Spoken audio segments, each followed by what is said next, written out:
இப்போ ஓப்பன் ஆயிடுச்சு.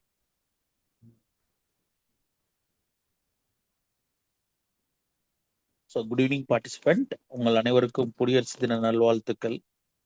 அண்ணன் கண்டினியூஸாக அப்பப்போ டைம் கிடைக்கும் போது கொடுத்துட்டே இருக்காங்க. ஸோ அதில் கண்டினியூஷனாக அந்த செஷன் ஸ்டைல் பற்றி லேட்டஸ்ட்டாக சில விஷயங்கள்லாம் பேச வேண்டியிருக்குன்ற மாதிரி சொல்லியிருந்தாங்க. ஸோ அதுக்காக இந்த கிளாஸு அனைவரும் பயன்படுத்திக் கொள்ளுங்கள். மைக்கெல்லாம் மியூட்டில் இருக்கான்னு பார்த்துக்கோங்க. வீடியோ ஆன் பண்ண வேண்டியதில்லை. ஸோ உங்கள் மைக் மட்டும் மியூட்டில் இருக்கான்னு செக் பண்ணிக்கோங்க. சார் அண்ணே, நம்ம கிளாஸ்க்குள்ளே போயிடலான்னு. சரி, தேங்க்யூ. அனைவருக்கும் என்னுடைய குடியரசு தின வாழ்த்துக்கள். இந்த குடியரசு தின நாளில் உங்களை எல்லாம் சந்திப்பதில் பெருமகிழ்ச்சி அடைகிறேன், வணங்கி மகிழ்கிறேன். நாம் இன்னைக்கு எடுக்க போற தலைப்பு செஷன்ஸ் ட்ரையல். 1973 ஆண்டு குற்றவியல் நடைமுறை சட்டத்தில் 225 237 இருந்த பிரிவுகள் 235 225 237 வரை இருந்த பிரிவுகள் பிஎன்எஸ்எஸ்ஸில் 2023 பிஎன்எஸ்எஸ்ஸில் 248 260 வரை இன்று இருக்கிற பிரிவுகள் 260 வரை இன்று இருக்கிற பிரிவுகள். இதை அண்மையில் நாம் பார்க்க போகிற பிரிவுகள் குற்றவியல் விசாரணை நடைமுறை சட்டத்தில் பழைய குற்றவியல் விசாரணை நடைமுறை சட்டம் 73 474 ட்ரையல் பிஃபோர் ஹை கோர்ட்ஸ். அதே பிஎன்எஸ்எஸ்ல 520. ஏற்கனவே நாம் பார்க்க போகிற பிஎன்எஸ்எஸ் 260க்கும் பழைய குற்றவியல் விசாரணை முறை சட்டத்துக்கு 237க்கும் தொடர்புடைய குற்றவியல் விசாரணை நடைமுறை சட்டம் பிரிவு 199 சப் கிளாஸ் 2. 199 sub clause 2. இப்ப நம்ம எதுக்கான உங்களை நான் ஒரு ஸ்கெட்ச் போட்டு கொண்டு வரேன்னா, தொடர்புடைய பிரிவுகளை நான் வச்சு பார்த்தா தான் நமக்கு தெரியும். ஒரு வகுப்பு எடுக்கிறோம் என்றால் ஒரு செஷன் ஸ்டைல்னா அது என்னென்ன பிரிவு அதோட கனெக்டடா இருக்கு அப்படின்னு சொல்லி உங்களுக்கு சொல்லித்தர வேண்டும் என்கிற நோக்கத்தில் வகுப்பை துவங்குகிறோம். இப்ப ஆரம்பத்திலேயே நான் நம்முடைய சூழ்நாள் அகாடமியுடைய இட வழக்கறிஞருக்கு ஒரு கேள்வி. குற்றவியல் விசாரணை நடைமுறை சட்டத்தில் ட்ரையல் என எங்கேயும் விளக்கம் சொல்லப்பட்டிருக்கிறதா? What is criminal trial?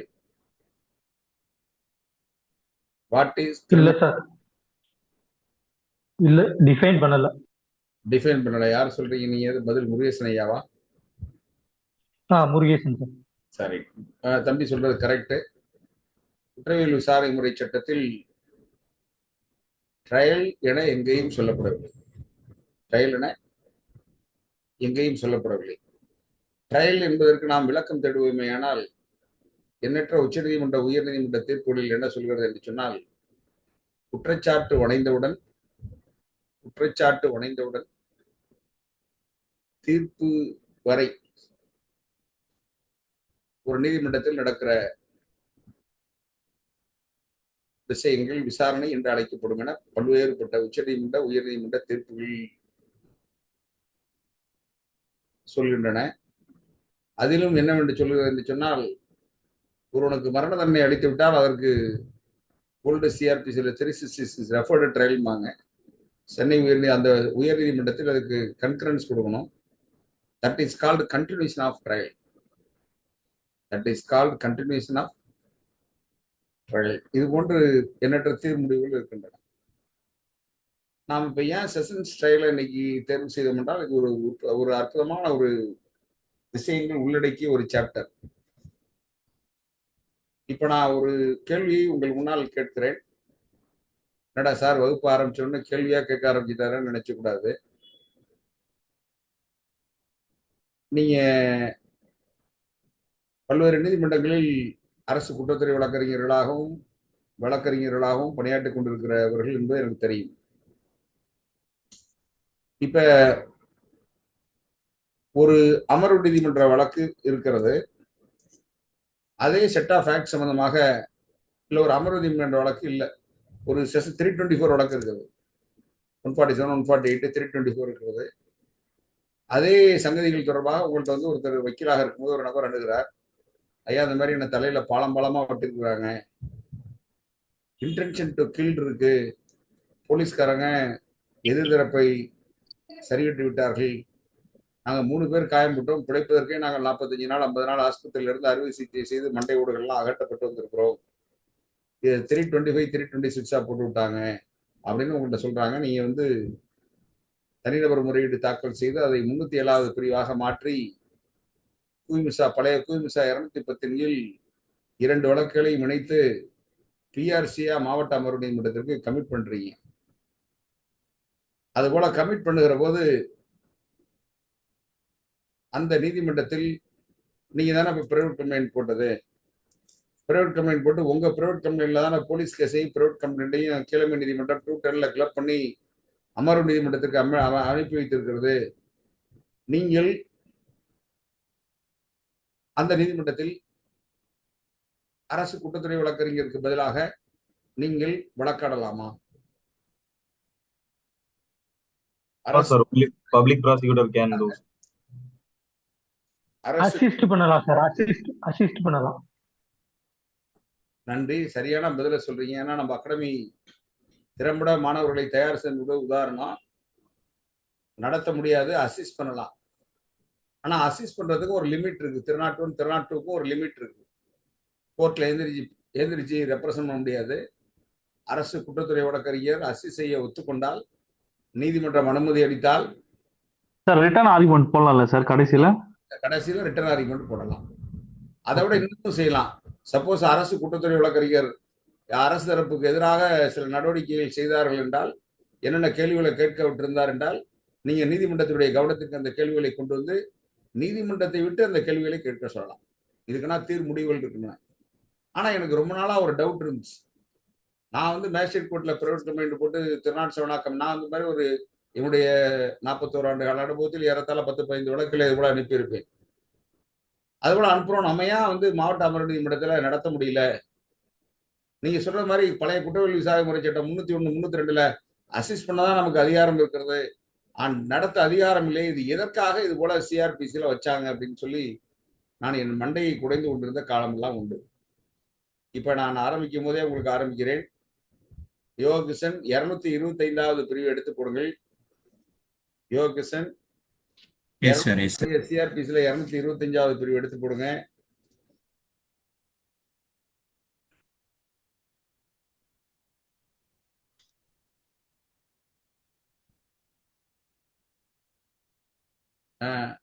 நல்லா பாருங்க. ஐயா என் தம்பி, எனக்கு தெரியல தம்பி, எனக்கு தெரியல தம்பி. 225 கீழே இறக்குங்க.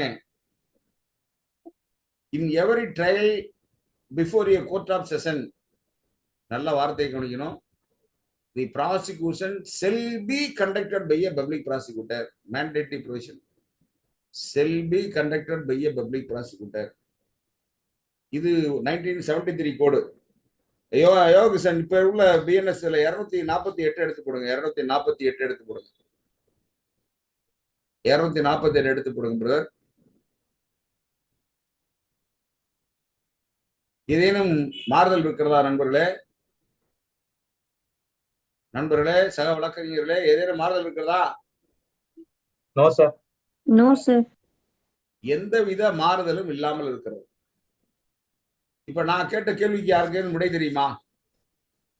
எதனால் சட்டம் இயற்றிய பாராளுமன்றத்தில் சட்ட கமிஷன், லா கமிஷன், இந்திய உச்ச நீதிமன்றத்தினுடைய தீர்ப்புகள், பாராளுமன்றத்திலிருந்து வடிவமைக்கப்பட்ட சட்ட வடிவம், இவற்றில் ஏன் இந்த மாதிரி வச்சாங்க?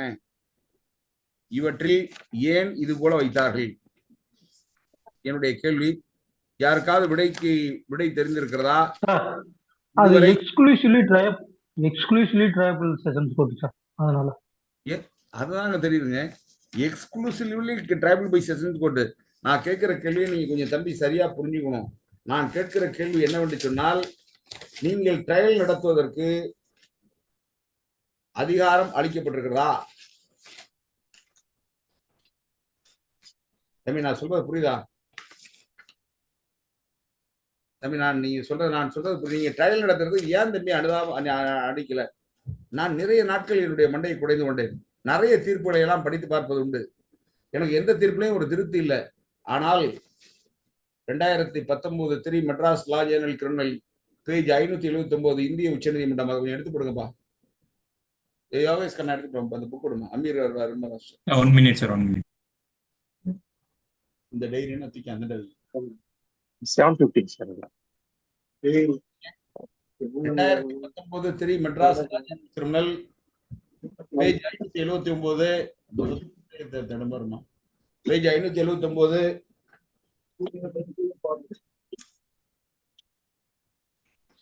Rekha Murekha page 579 page 579 Amir Harsha Shaikh and others versus state of Maharashtra எடுத்து போடுங்க தம்பி. இந்த தீர்ப்பை நீங்க தரவணும் உட்கார்ந்து சொன்னா அடுத்தது நடுமா. இந்த தீர்ப்பை இந்திய உச்ச நீதிமன்றத்தினுடைய நீதியரசர்கள் எல் நாகேஸ்வர ராவ் அவர்களும் ஜஸ்டிஸ் ஹேமந்த் குப்தா அவர்களும் இணைந்து வழங்கியிருக்கிறார்கள். இந்த தீர்ப்பில் இது விடை இருக்கிறது. எதற்கான விடை இருக்கிறது என்று சொன்னால்,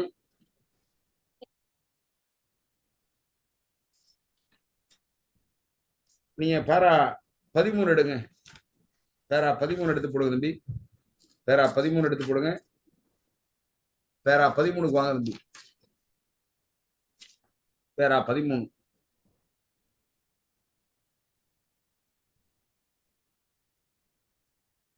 பேரா 13 தம்பி. From the scheme of the code, from the scheme of the கோடுன்னு ஆரம்பிக்கும் பாருங்க. From the scheme of the code. தம்பி நீங்க என்ன எடுத்து போடுறீங்க தீர்ப்பு? கொஞ்சம் யாராவது படிங்களா? அப்படியே படிங்க தம்பி. யாராவது படிங்க. யார் படிக்கிறீங்க? யோகிசன். Para 13. From the scheme of the code, the legislative intention is manifestly clear that prosecution in a sessions court cannot be conducted by any one other than the public prosecutor. The legislature reminds the state that the policy must strictly conform to fairness in the trial of an accused in a sessions court. A public prosecutor is not expected to show a thirst to reach the case in the conviction of the accused somehow or other, irrespective of the true facts involved in the case. The expected attitude of the public prosecutor while conducting prosecution must be coached in the fairness not only to the court and to investigating agency but to accused as well. வார்த்தை என்ன கவனிங்க பாருங்க.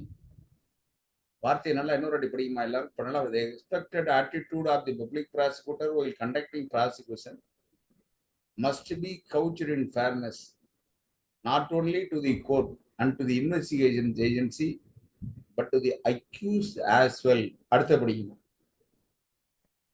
If an accused is entitled to any legitimate benefit during trial, the public prosecutor shall not conceal it. On the contrary, it is the duty of the public prosecutor to winch it to the fore and make it available to the accused, even if the defense counsel overlooked it. The public prosecutor has the added responsibility to bring it to the notice of the court if it comes to his knowledge. A private counsel is allowed. Please. இந்த தீர்ப்பு எழுதி நம்ம வந்து கைகூப்பி உடனே இது மாதிரி நீதி விதிகள்லாம் இருக்கிறது தான் நம்ம என்ன வாழ்ந்துகிட்டு இருக்கோம். டிஃபென்ஸ் தொழில் பண்ணிட்டு இருக்கோம். என்ன வார்த்தை போடுறாங்க பாருங்க. Even if the defense counsel overlooked into the public prosecutor order responsibility to bring it to the notice of the court. ஏதாவது நம்ம சொல்ல விட்டுருந்தா, டிஃபென்ஸ்ல சொல்ல விட்டுருந்தா, முக்கியமான பாயிண்ட கோர்ட்டுக்கு ஹைலைட் பண்ண விட்டுருந்தா, நம்ம சைடு அந்த பாயிண்ட் இருந்தா, it is also the duty of the public prosecutor to bring the matter to the court. தெரியுங்களா? அடுத்தது பாருங்க. பிரைவேட் கவுன்சில் இப்ப முடிச்சிட்டாங்க. இப்ப நம்ம என்ன முடிக்கிறாங்கன்னா, பப்ளிக் ப்ராசிக்யூட்டர் அப்படிங்கிறவரு he is a prosecutor for public. He is not a prosecutor for the prosecution agency. இதான் இதுக்குள்ள உள்ள அர்த்தம். A private counsel, if allowed a free hand to conduct prosecution, would focus on bring the case to conviction. Even if it is not a fit case to be convicted. நல்ல வார்த்தை கவனிச்சிட்டீங்களா? ஒரு private கவுன்சில உள்ள allow பண்ணுனா, ப்ராசிக்யூஷனை conduct பண்ண சொன்னா, ஒன்னும் இல்லாத கேஸுக்குன்னா fit case, அதாவது கன்விக்ஷனுக்கு ஃபிட் இல்லாத கேஸுக்குன்னா கன்விக்ஷன் கேட்டு தொந்தரவு பண்ணுவாங்க, கன்விக்ஷன் கேட்டு வாதாடுவாங்க. That is the reason why parliament applied a bridle on him and subjected his role strictly to the instruction given by the public prosecutor. நல்ல வார்த்தை கவனிச்சிட்டீங்களா? இந்த தீர்ப்பை எல்லாரும் எழுதி வச்சீங்க. அரசாங்க வக்கீல் நிறைய பேர் இருக்கீங்க. நான் உங்களுக்கு என்ன ஒன்றும் சொல்லக்கூடாது. இந்த தீர்ப்பின்படி எதிர்காலத்திலேயாவது நீங்க கண்டிப்பா நிறைய பேர் நடப்பீங்க. நிறைய டிஃபென்ஸ்ல இருந்து தானே வரீங்க. நிறைய பேர் நாங்க விட்டாலும் எடுத்து சொல்கிற நபர் இருக்காங்க. நாங்கள் அடிக்கடி சொல்லுவோம், நிறைய தீர்முடிவுகள் இருக்கிறது. ப்ராசிக்யூட்டர் என்பவர் அரசாங்கத்துக்கு நல்லது சொல்கிற மந்திரி மாதிரி, is a minister of justice.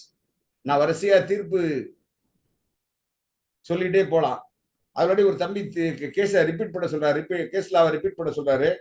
2019 3 Madras law journal criminal page 579 SC இந்திய உச்ச நீதிமன்றம் அமீர் ஹம்சா ஷைக் கண்டதஸ் versus ஸ்டேட் ஆஃப் மகாராஷ்டிரா அண்டர்ஸ்.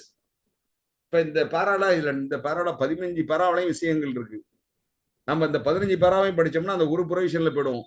அதனால அடுத்த தீர்ப்பிடுங்க தம்பி. அடுத்த தீர்ப்பிடுங்க தம்பி. 2020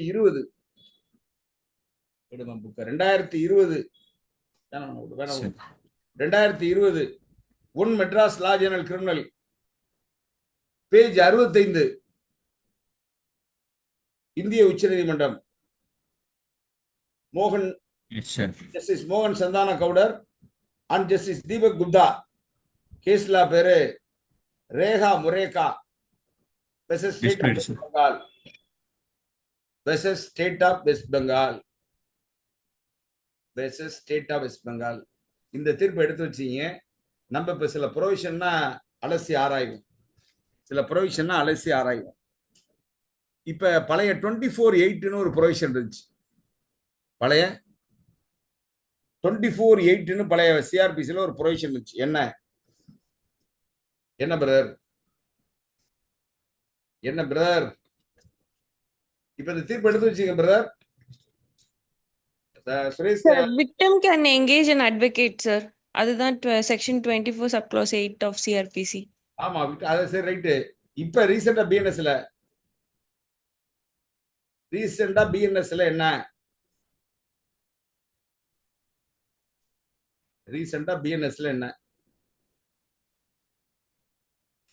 சொல்லுங்க. 18, sir. 18 subclass 8. Sir. சொல்லுங்க. 18, sir. 18 subclass 8.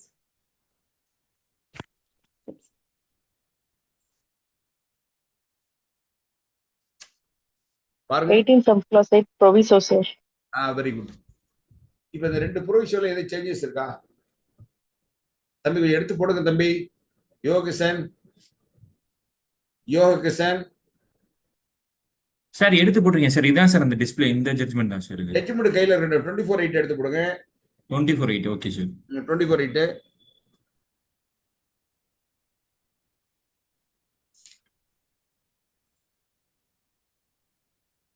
24(8) எடுத்து போடுங்க. 18 எடுத்து போடுங்க. 24(8) எடுத்து போடுங்க. 18 எடுத்து போடுங்க. என்ன போட்டிருக்கு? The central government or the state government will appoint for the purpose of any case, class of cases, a person who has been practicing and advocated for not less than 10 years as a special public prosecutor, provided that the court may permit the victim to engage in advocate of his choice to assist the prosecution under the subsection. நல்ல வார்த்தையை கவனிக்கணும். Prosecution assist பண்ணணும்னா 301 போடலாம், 24 subclass 8 போடலாம். விக்டிமா இருந்தா. இப்ப அடுத்து 301 எடுத்து போடுங்க. 301 எடுத்து போடுங்க. 301 of CRPC தானே சார்? 301. இப்ப இதுக்கு இந்த 18 எடுத்து போடுங்க. உங்களுக்கு காமிச்சிருவோம். 18 காமிச்சிருங்க. Okay sir. 18 காமிங்க. 18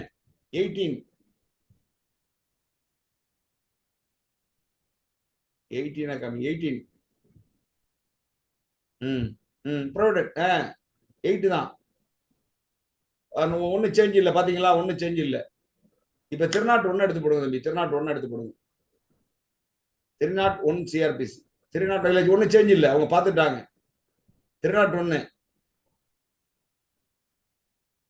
301 தம்பி. Yes sir 1 minute. பழைய சிஆர்பிசில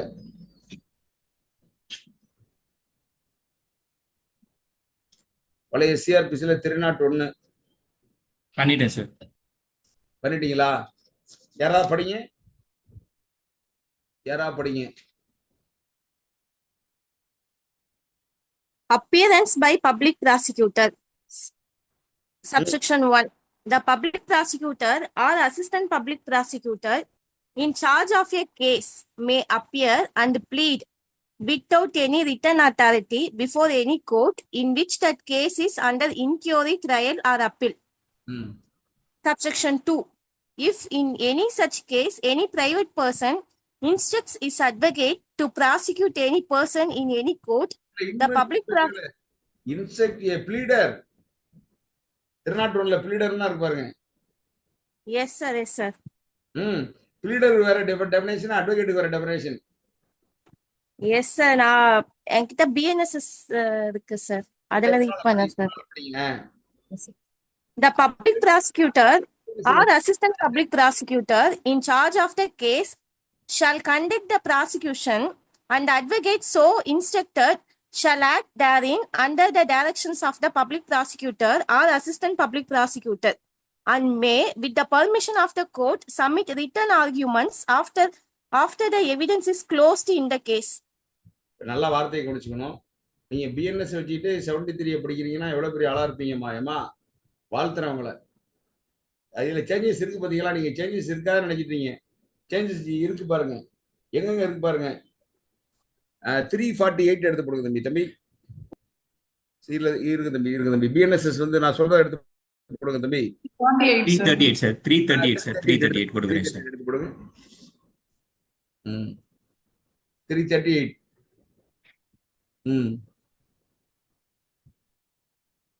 இப்ப இதுலதான் அந்த பிளீடர் எடுத்துட்டு அட்வொகேட் மாறுது. தெரிஞ்சுட்டீங்களாமா? அடுத்தது பாருங்க. Charge of the shall conduct the prosecution and the advocate so instruct the public prosecutor or assistant public prosecutor and may the permission submit written arguments after the evidence of closing. அதாவது நீங்க appear, நீங்க இந்த private assist பண்ணி போகணும்னா யார் assistant prosecutor consult பண்ணாங்களோ அவங்களோட அனுமதியோட under the direction of the public prosecutor or assistant public prosecutor and may shall with the permission of the court submit written arguments after the evidence is closed. இது ரொம்ப இப்ப நம்ம தம்பியை வந்து நிறைய நம்ம நீதிமன்றங்களையும் நிறைய இந்த பிரச்சனை சம்பந்தமா நிறைய தவறு நடக்கதான் நான் உணர்றேன். எல்லா கேஸ்லையும் வந்து உட்காந்து எல்லாத்துலயுமே அப்பியர் ஆகுறது, இப்ப அரசாங்க வக்கீலோட சேர்ந்துகிட்டு நடத்துறாங்கிறது, கூத்தடிக்கிறது, இதெல்லாம் சட்டப்படி தவறு. இப்ப நாங்க என்ன ட்ரையல் நடத்தினோம்னா தெளிவா சொல்லிடுவோம், இந்த மாதிரி இந்த தீர்ப்புல இருக்குங்க, படிச்சு பார்த்துக்க அப்படின்னு தீர்ப்பை குறிச்சிங்க. 2020 1 Madras law journal criminal, 2020 1 Madras law journal criminal பக்கம் 65. Rekha Murekha versus state of West Bengal, இந்திய உச்சநீதிமன்றம். பாருங்க நம்மளோட லிமிட் என்னங்கிறத சொல்லு. பாருங்க நம்மளோட லிமிட் என்னன்னு சொல்லுது. நம்முடைய லிமிட் என்ன? இந்த லிமிட்டை தாண்டி நம்ம போக முடியாது. இந்த லிமிட்டை தாண்டி நம்ம போக முடியாது. பஸ்பரா போடுங்க, பஸ்பரா போடுங்க, தலையில போடுங்க, பஸ்பரா போடுங்க. அந்த ஹெட்டா சார், ஹெட்ட போடுங்க, ஹெட்ட போடுங்க தம்பி. 12 போடுங்க, 12 போடுங்க, 12 நான் போட்டாச்சு சார். 12ல இருந்தா இருக்குல்ல சார் வேர்டு அசிஸ்ட். 12 நாளுக்கு போங்க, 12 நாளுக்கு போங்க, 12 நாளுக்கு போங்க. கொஞ்சம் தூக்க தம்பி மேல, அப்படியே வச்சுக்க தம்பி.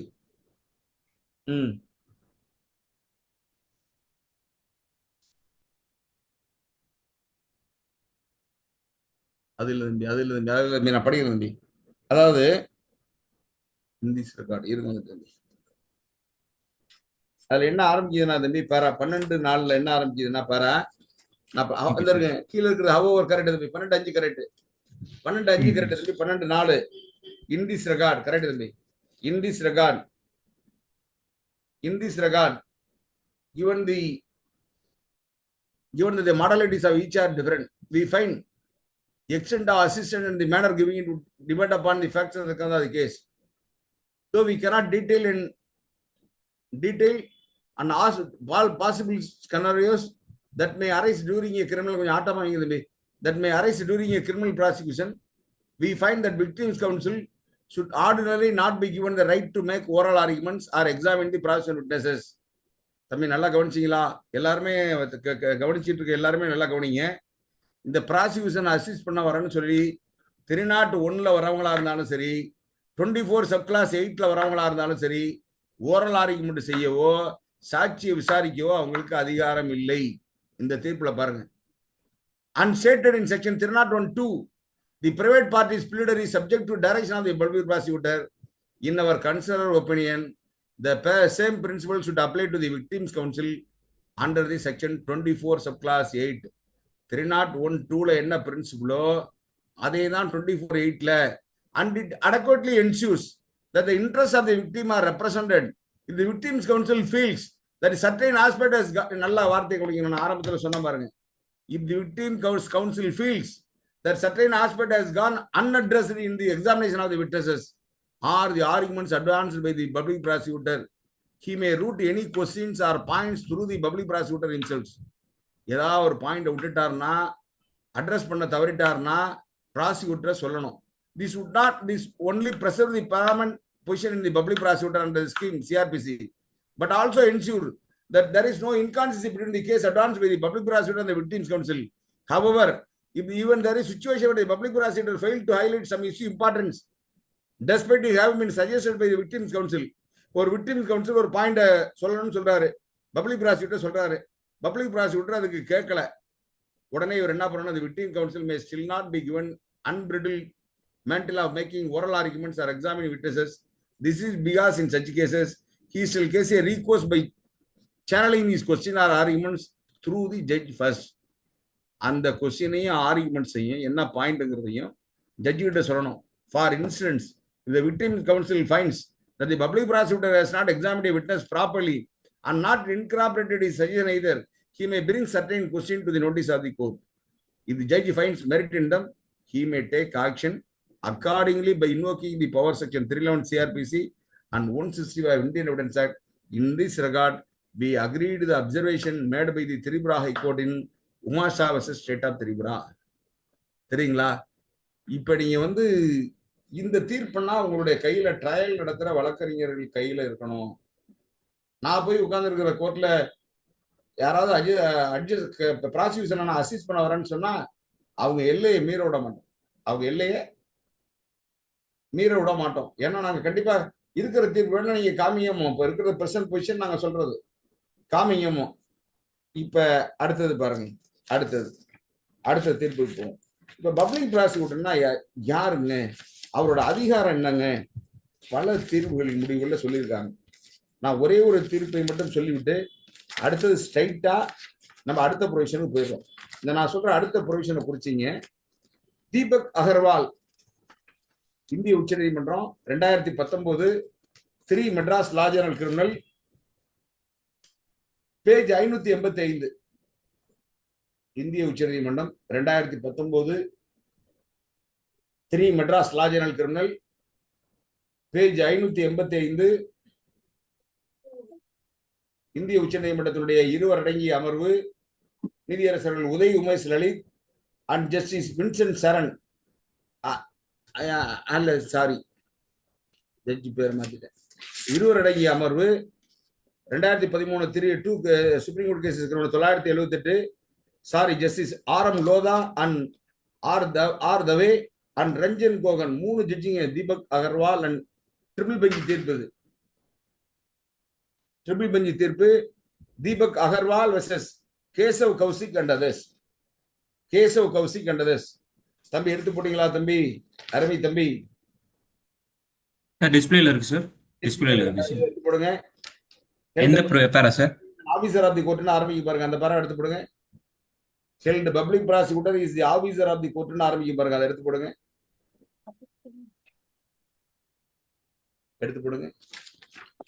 Public prosecutor is the officer of the கோர்ட்னு பாரு ஆரம்பிக்க. இது நிறைய இருக்கு தம்பி. இல்ல நான் படிக்கிறேன் தம்பி, நீங்க அதனால வச்சுக்கோங்க, லேட் பண்ண வேண்டாம். நான் சொல்லிடுறேன் பாருங்க, இதை நான் படிக்கிறேன், எல்லாம் கொஞ்சம் எழுதிங்க தம்பி. இந்த வாய்ப்பு இருந்தா எழுதிங்க. பேரா நம்பர் மட்டும் சொல்லுங்க சார். நான் பேரா நான் வந்து ஹெட் நோட்ஸ் அந்த மாதிரி தலையில் உள்ள வச்சிருக்கேன். நான் பேரா உள்ள வந்து எந்த பேரா நான் இருங்க, பேராவை எடுத்துட்டு உங்களுக்கு அடிக்கிறேன். நான் ஃபர்ஸ்ட் படிச்சேன், அப்புறம் நான் ஓகே பேரா சார். சொல்றேன்.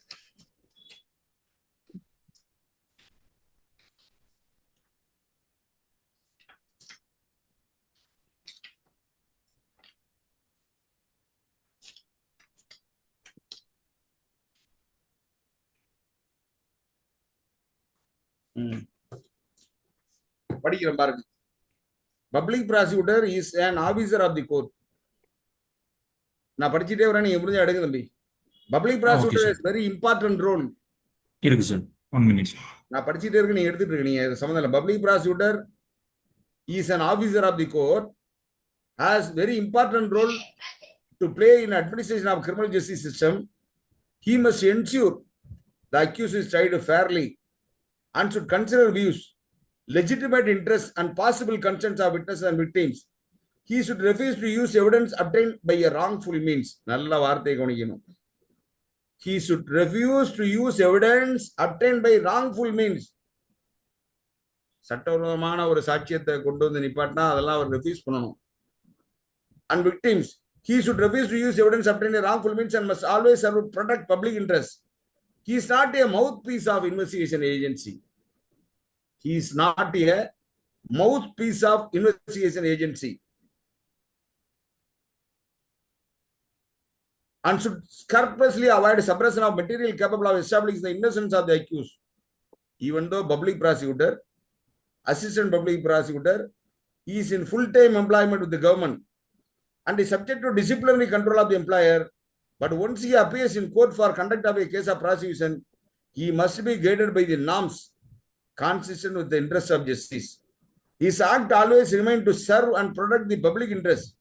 He has also discharged the functions fairly, objectively within the framework of legal provisions. Bar Council of India Rules 1975. Public prosecutor, அப்படியே பாருங்க, அடிச்சு இந்த கேஸ்ல பப்ளிக் ப்ராசிக்யூட்டர்னா என்ன, அவரோட கடமை என்ன, இதை எதுக்கான இப்ப நான் வந்து இப்ப நிறைய இப்ப தம்பிகளுக்குன்னா தெரியும். இப்ப நான் ஒரு கேள்வி கேட்கிறேன், ஏன்னா அந்த ப்ரொவிஷனை முடிச்சிருவோம். அமர்வு நீதிமன்ற வழக்குங்கிறதுனால கேட்கிறேன். அமர்வு நீதிமன்ற வழக்குகளில் சில குறிப்பிட்ட சட்டங்களில் ஸ்பெஷல் லால அரசு குற்றத்துறை வழக்கறிஞர் அந்நியில், அரசு குற்றத்துறை வழக்கறிஞர் அந்நியில், நல்ல வார்த்தை கொடுக்கின்ற வார்த்தை, சில குறிப்பிட்ட சட்டங்களில் அமர்வு நீதிமன்ற வழக்குகளில் சில குறிப்பிட்ட சட்டங்களில் அரசு குற்றத்துறை வழக்கறிஞரை தவிர தங்களுக்கு வழக்கறிஞர் வைத்து தர வேண்டும் என கேட்பதற்கு சட்டப்படி உரிமை இருக்கிறது. அரசு குற்றத்துறை வழக்கறிஞரை தவிர தங்களுக்கு லீகல் அசிஸ்டன்ஸ் வேணும், எங்களுக்கு லீகல் அசிஸ்டன்ஸ் செஞ்சு கொடுங்கன்னு கேட்கிற உரிமை பாதிக்கப்பட்டவர்கள். அது எந்தெந்த சட்டங்கள், சட்டத்தை மட்டும் சொன்னா போதும், சட்டத்தை மட்டும் சொன்னா போதும், சட்டத்தை மட்டும் சொல்லுங்க, சட்டத்தை மட்டும் சொல்லுங்க. POCSO act sir, POCSO act. சொல்லுங்க. Very good, very good. SC act. இது மாதிரி சிறப்பு சட்டங்களில் அரசு குற்றத்துறை வழக்கறிஞர் அணியில் தங்களுக்கு லீகல் எக்ஸ்பர்ட்டா வச்சு கொடுக்கணும் அப்படின்னு கேட்கிற ரைட் இருக்கு.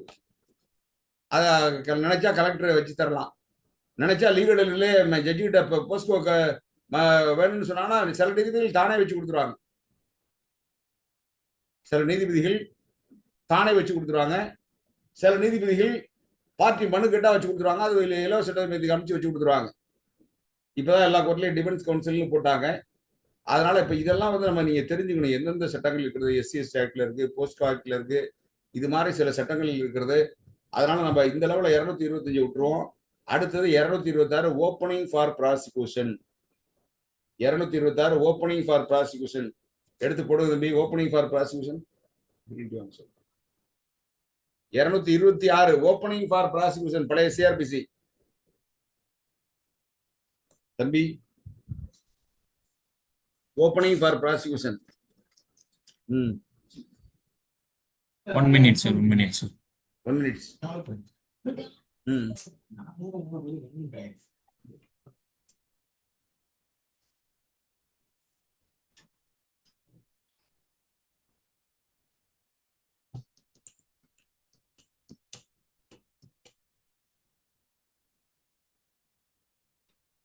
படிங்க, யாராவது ஒருத்தர் படிங்க.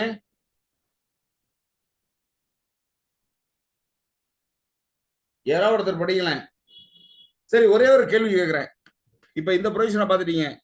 தற்போதுள்ள 249 ஓப்பனிங் ஃபார் ப்ராசிக்யூஷனையும் பார்த்துருப்பீங்க. கையில புத்தகத்தை பார்த்துட்டு இந்த ஆன்சர் எனக்கு சொல்லக்கூடாது. கையில புத்தகத்தை பார்க்காம பழைய 226க்கும் புதுசா வந்திருக்கிற 249க்கும் ஏதேனும் வித்தியாசங்கள் இருக்கிறதா? ஏதேனும் வித்தியாசங்கள் இருக்கிறதா? ஏதேனும் வித்தியாசங்கள் இருக்கிறதா?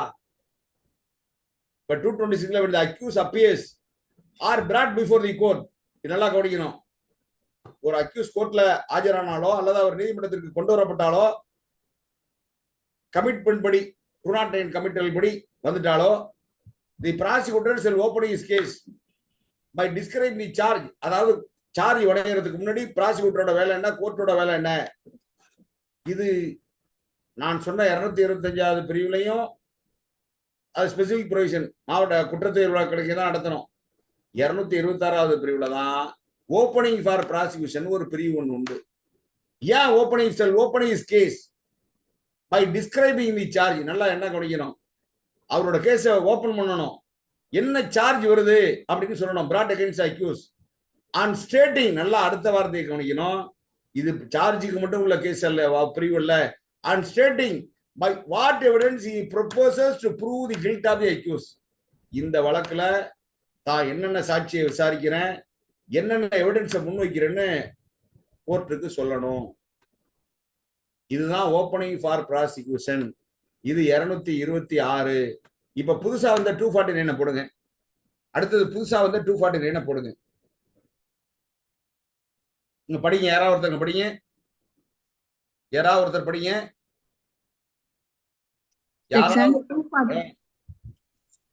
Section 249, opening case for prosecution when the accused appears or is brought before the court in pursuance of a commitment of the case under section 232 or under any other.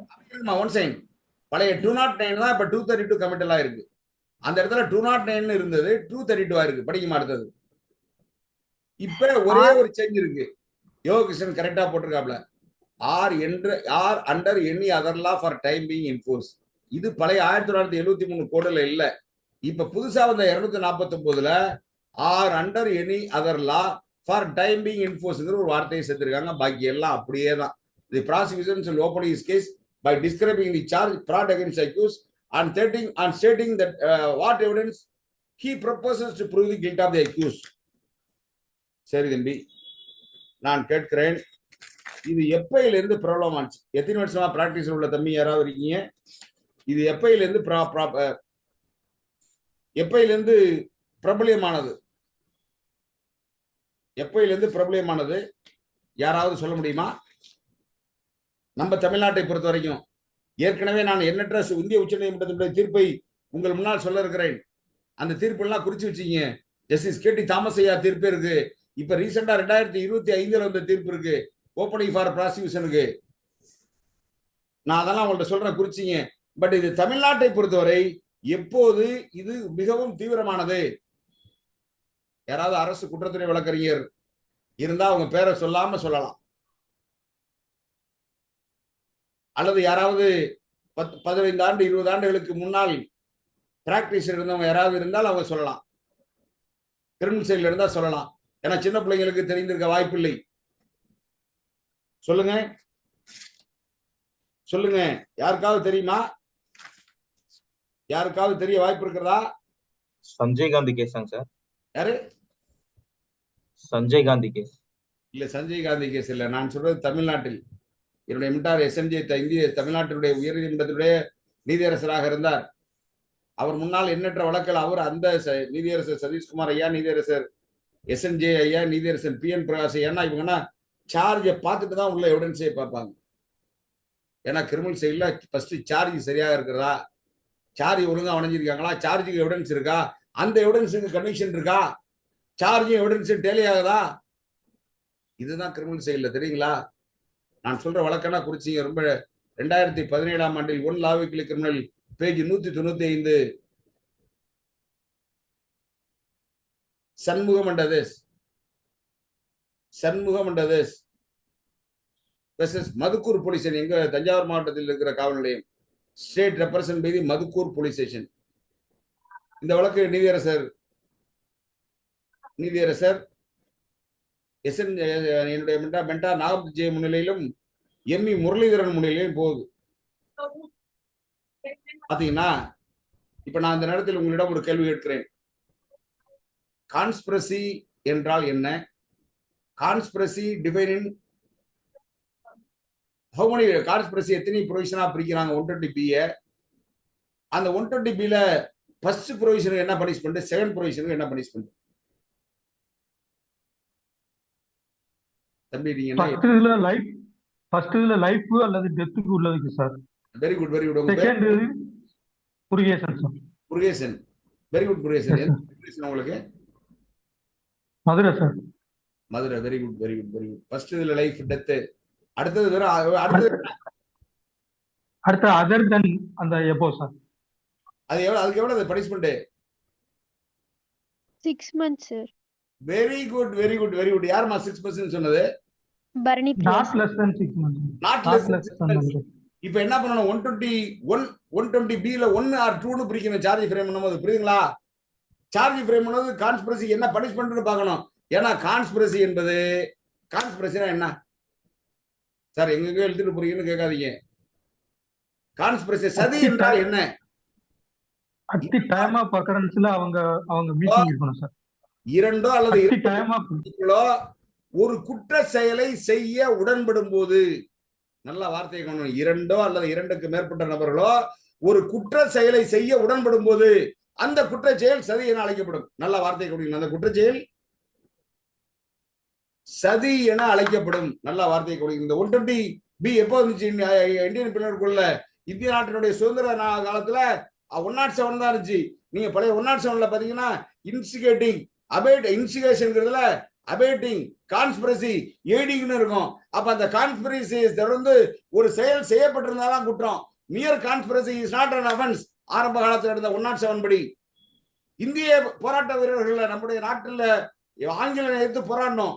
எங்க பார்த்தாலும் போராட்டம் வந்தோம்னா இந்தியா என்ன பண்ணாங்க? ஆங்கில அரசாங்கம் 120B ஒரு ப்ரொவிஷனை insert பண்ணா. அந்த 120B ப்ரொவிஷன்ல mere conspiracy is an offence. நல்ல வார்த்தையை கவனிக்கணும். Mere conspiracy is an offence. நல்ல வார்த்தையை கவனிக்கணும். Mere conspiracy is an offence. இதுலதான் இன்றைய குடியரசு நாளில் நம்ம நெஞ்சிந்திருந்து பாராட்டுவோம். நமக்காக போராடிய செக்கிழுத்து வாவு சிதம்பரம் இல்லைன்னா அந்தமான்ல கொண்டு போய் வச்சது எல்லாம் கான்ஸ்பிரசியை போட்டுதான். தெரியுங்களா? பல போராட்டக்காரர்கள் ஒடுக்கினது இந்த கான்ஸ்பிரசி வச்சுதான் ஒடுக்குறாங்க ஆங்கில அரசாங்கம். இந்த கான்ஸ்பிரசி வந்த இந்த கான்ஸ்பிரசிய சார்ஜ் ஃப்ரேம் பண்ணது என்ன பண்ணணும்? 120B 1க்கு ஃப்ரேம் பண்றீங்களா, 1க்கு ஃப்ரேம் பண்றீங்களான்னு சொல்லணும். நான் சொன்ன நம்ம டிஸ்கஸ் பண்ணோம் பாருங்க, அந்த சண்முகம் இந்த கேஸ்ல அது போல சொல்லல. நல்ல வார்த்தையை கவனிக்கணும். இந்த கேஸ்ல அது போல சொல்லல. அது மட்டும் இல்லாம என்ன பண்ணாங்க, 4 பேர் இந்த கேஸ்ல 4 பேர் அக்யூஸ், 4 பேர் போறான். 7 முறை குத்துறான் ஒருத்தன், 7 முறை குத்துறான். 7 times கத்தியாலே 7 முறை குத்துறான். 4 பேர் போறான். 7 சேம் டிரான்சாக்ஷன்ல ஃபர்ஸ்ட் அக்யூஸ் குத்துறான். அவன் தான் இறப்புக்கு காரணமானவன். டெத் இன் 7 times குத்துறான். இப்ப என்ன பண்ணணுங்க? குத்துனவனுக்கு 302, இந்த 4 பேர் கூட பண்ணவனுக்கு என்ன பண்ணணும்? 302 34 போட்டுருக்கணும்ல. என்னங்க என்ன brother? What is common intention? What is similar intention?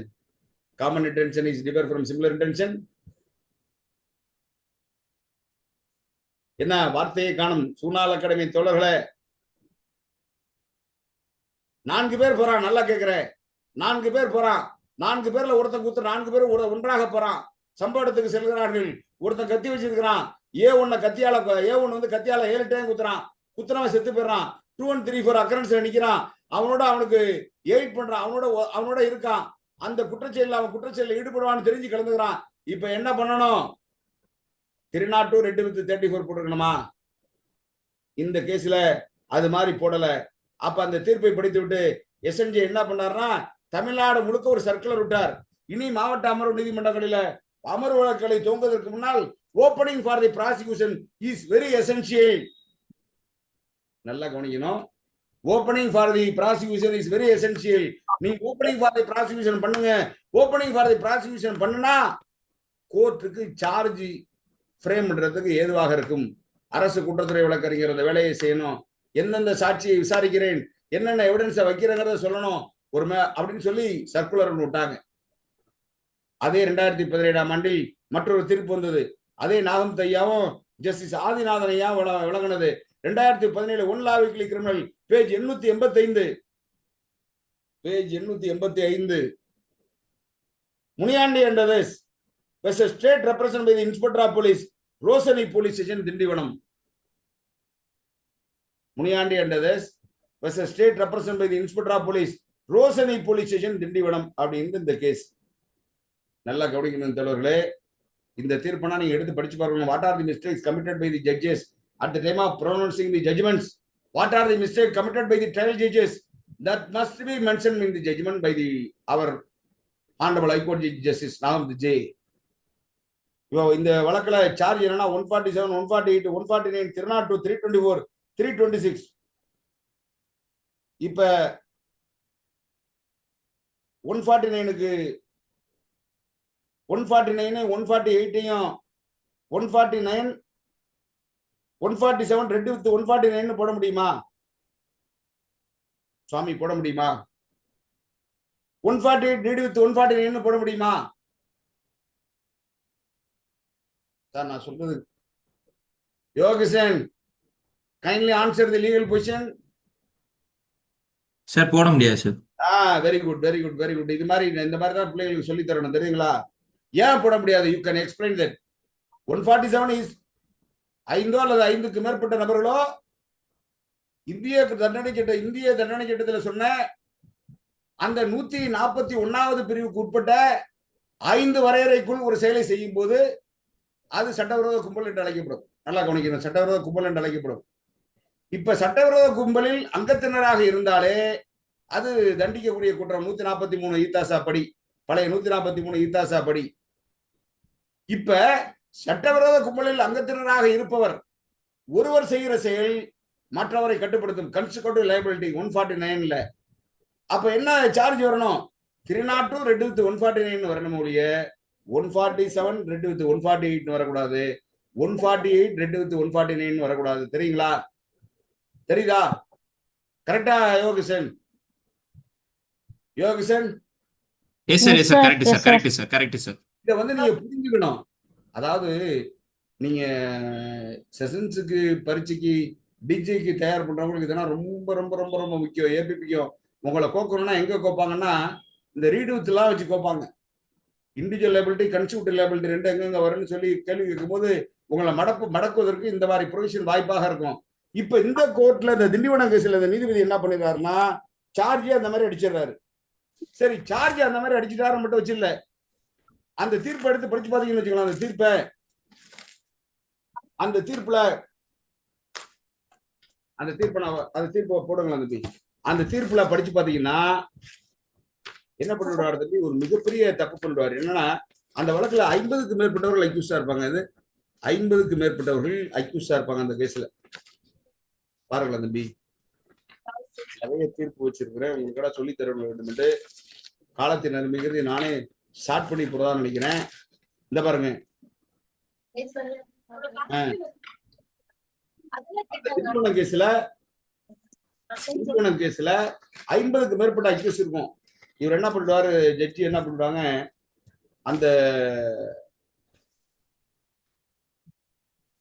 அந்த தீர்ப்புல முனியாண்டி எடுக்கலாம் 2017 ஒன் லா வீக்லி பேஜ் 885. இதுல என்ன பண்ணிடுவாரு, இந்த பாருங்க, before concluding the judgments We wish to regard our displeasure over the way in which the trial court has framed the charges and recorded conviction against the accused. As we have already extracted, the trial court had framed as many of the 9 charges. The charge number 1 is against all the accused under section 50. All the 50 accused under section 147, 148, net with 149. எவ்வளவு அபத்தமான charge பாருங்க தம்பி, எவ்வளவு அபத்தமான charge பாருங்க. மொத்தம் அந்த கூட்டத்தில் 50 பேர் இருந்திருக்காங்க. சட்டவிரோத கும்பலில் 50 பேர் உறுப்பினராக இருந்திருக்கிறார்கள். அந்த 50 பேர் கும்பலில் ஒருவர் அடித்து இறந்தாலும் சரி, 20 அடித்து இறந்தாலும் சரி, அந்த கும்பலில் பங்கு பெற்ற எல்லோருக்கும் என்ன தம்பி வரும்? எல்லோருக்கும் என்ன வரும்? 149 வந்துரும்ல. யாரு குற்றச்செயலை விளைவிக்கிறார்களோ அவங்களுக்கு திருநாட்டும் மற்ற பேருக்கு. இதுல என்ன பண்ணிட்டாங்க, மொத்தமாவே 147, 148, 149 அடிச்சாங்க. அடிச்சுட்டு under section 149 deed with 149. Section 147, 140 are independent penal provision. Section 140 would create a consecutive liability. It shows that the landed trial judge was not aware of the basic concept of consecutive liability. நான் ரொம்ப வருத்தப்படுறேன் தம்பி. Which is a weapon used a knife, which is undoubtedly a dangerous weapon.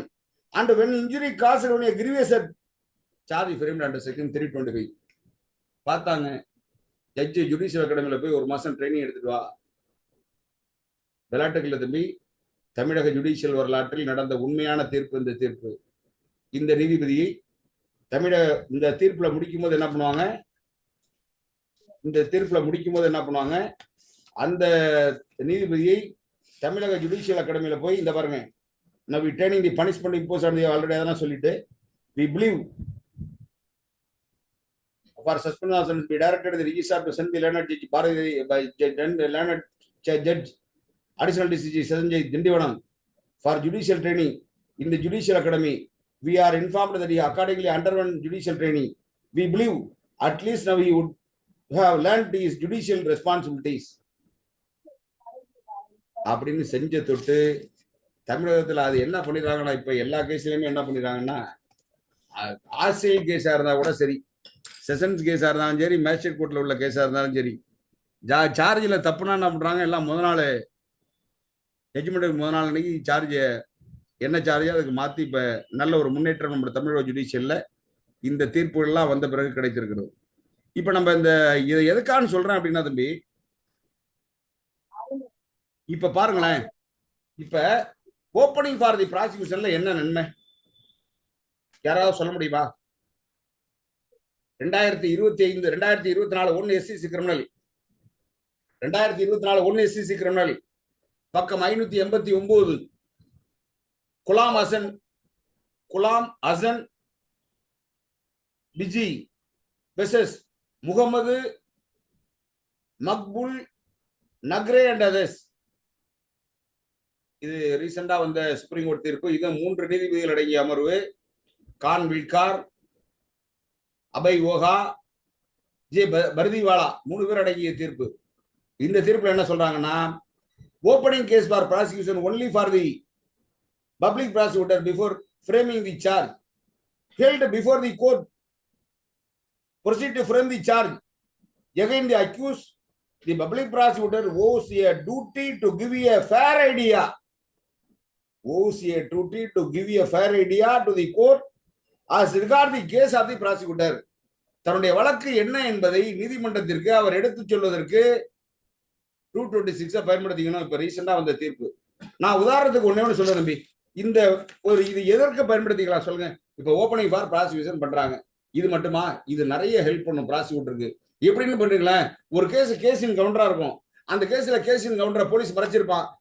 Prosecutor சிடி5ல படிச்சு பார்த்தாருன்னா அது கேஸின் கவுண்டர்னு தெரியும். Counter case magistrate இருக்கும், இங்க trial இது வந்திருக்கும்.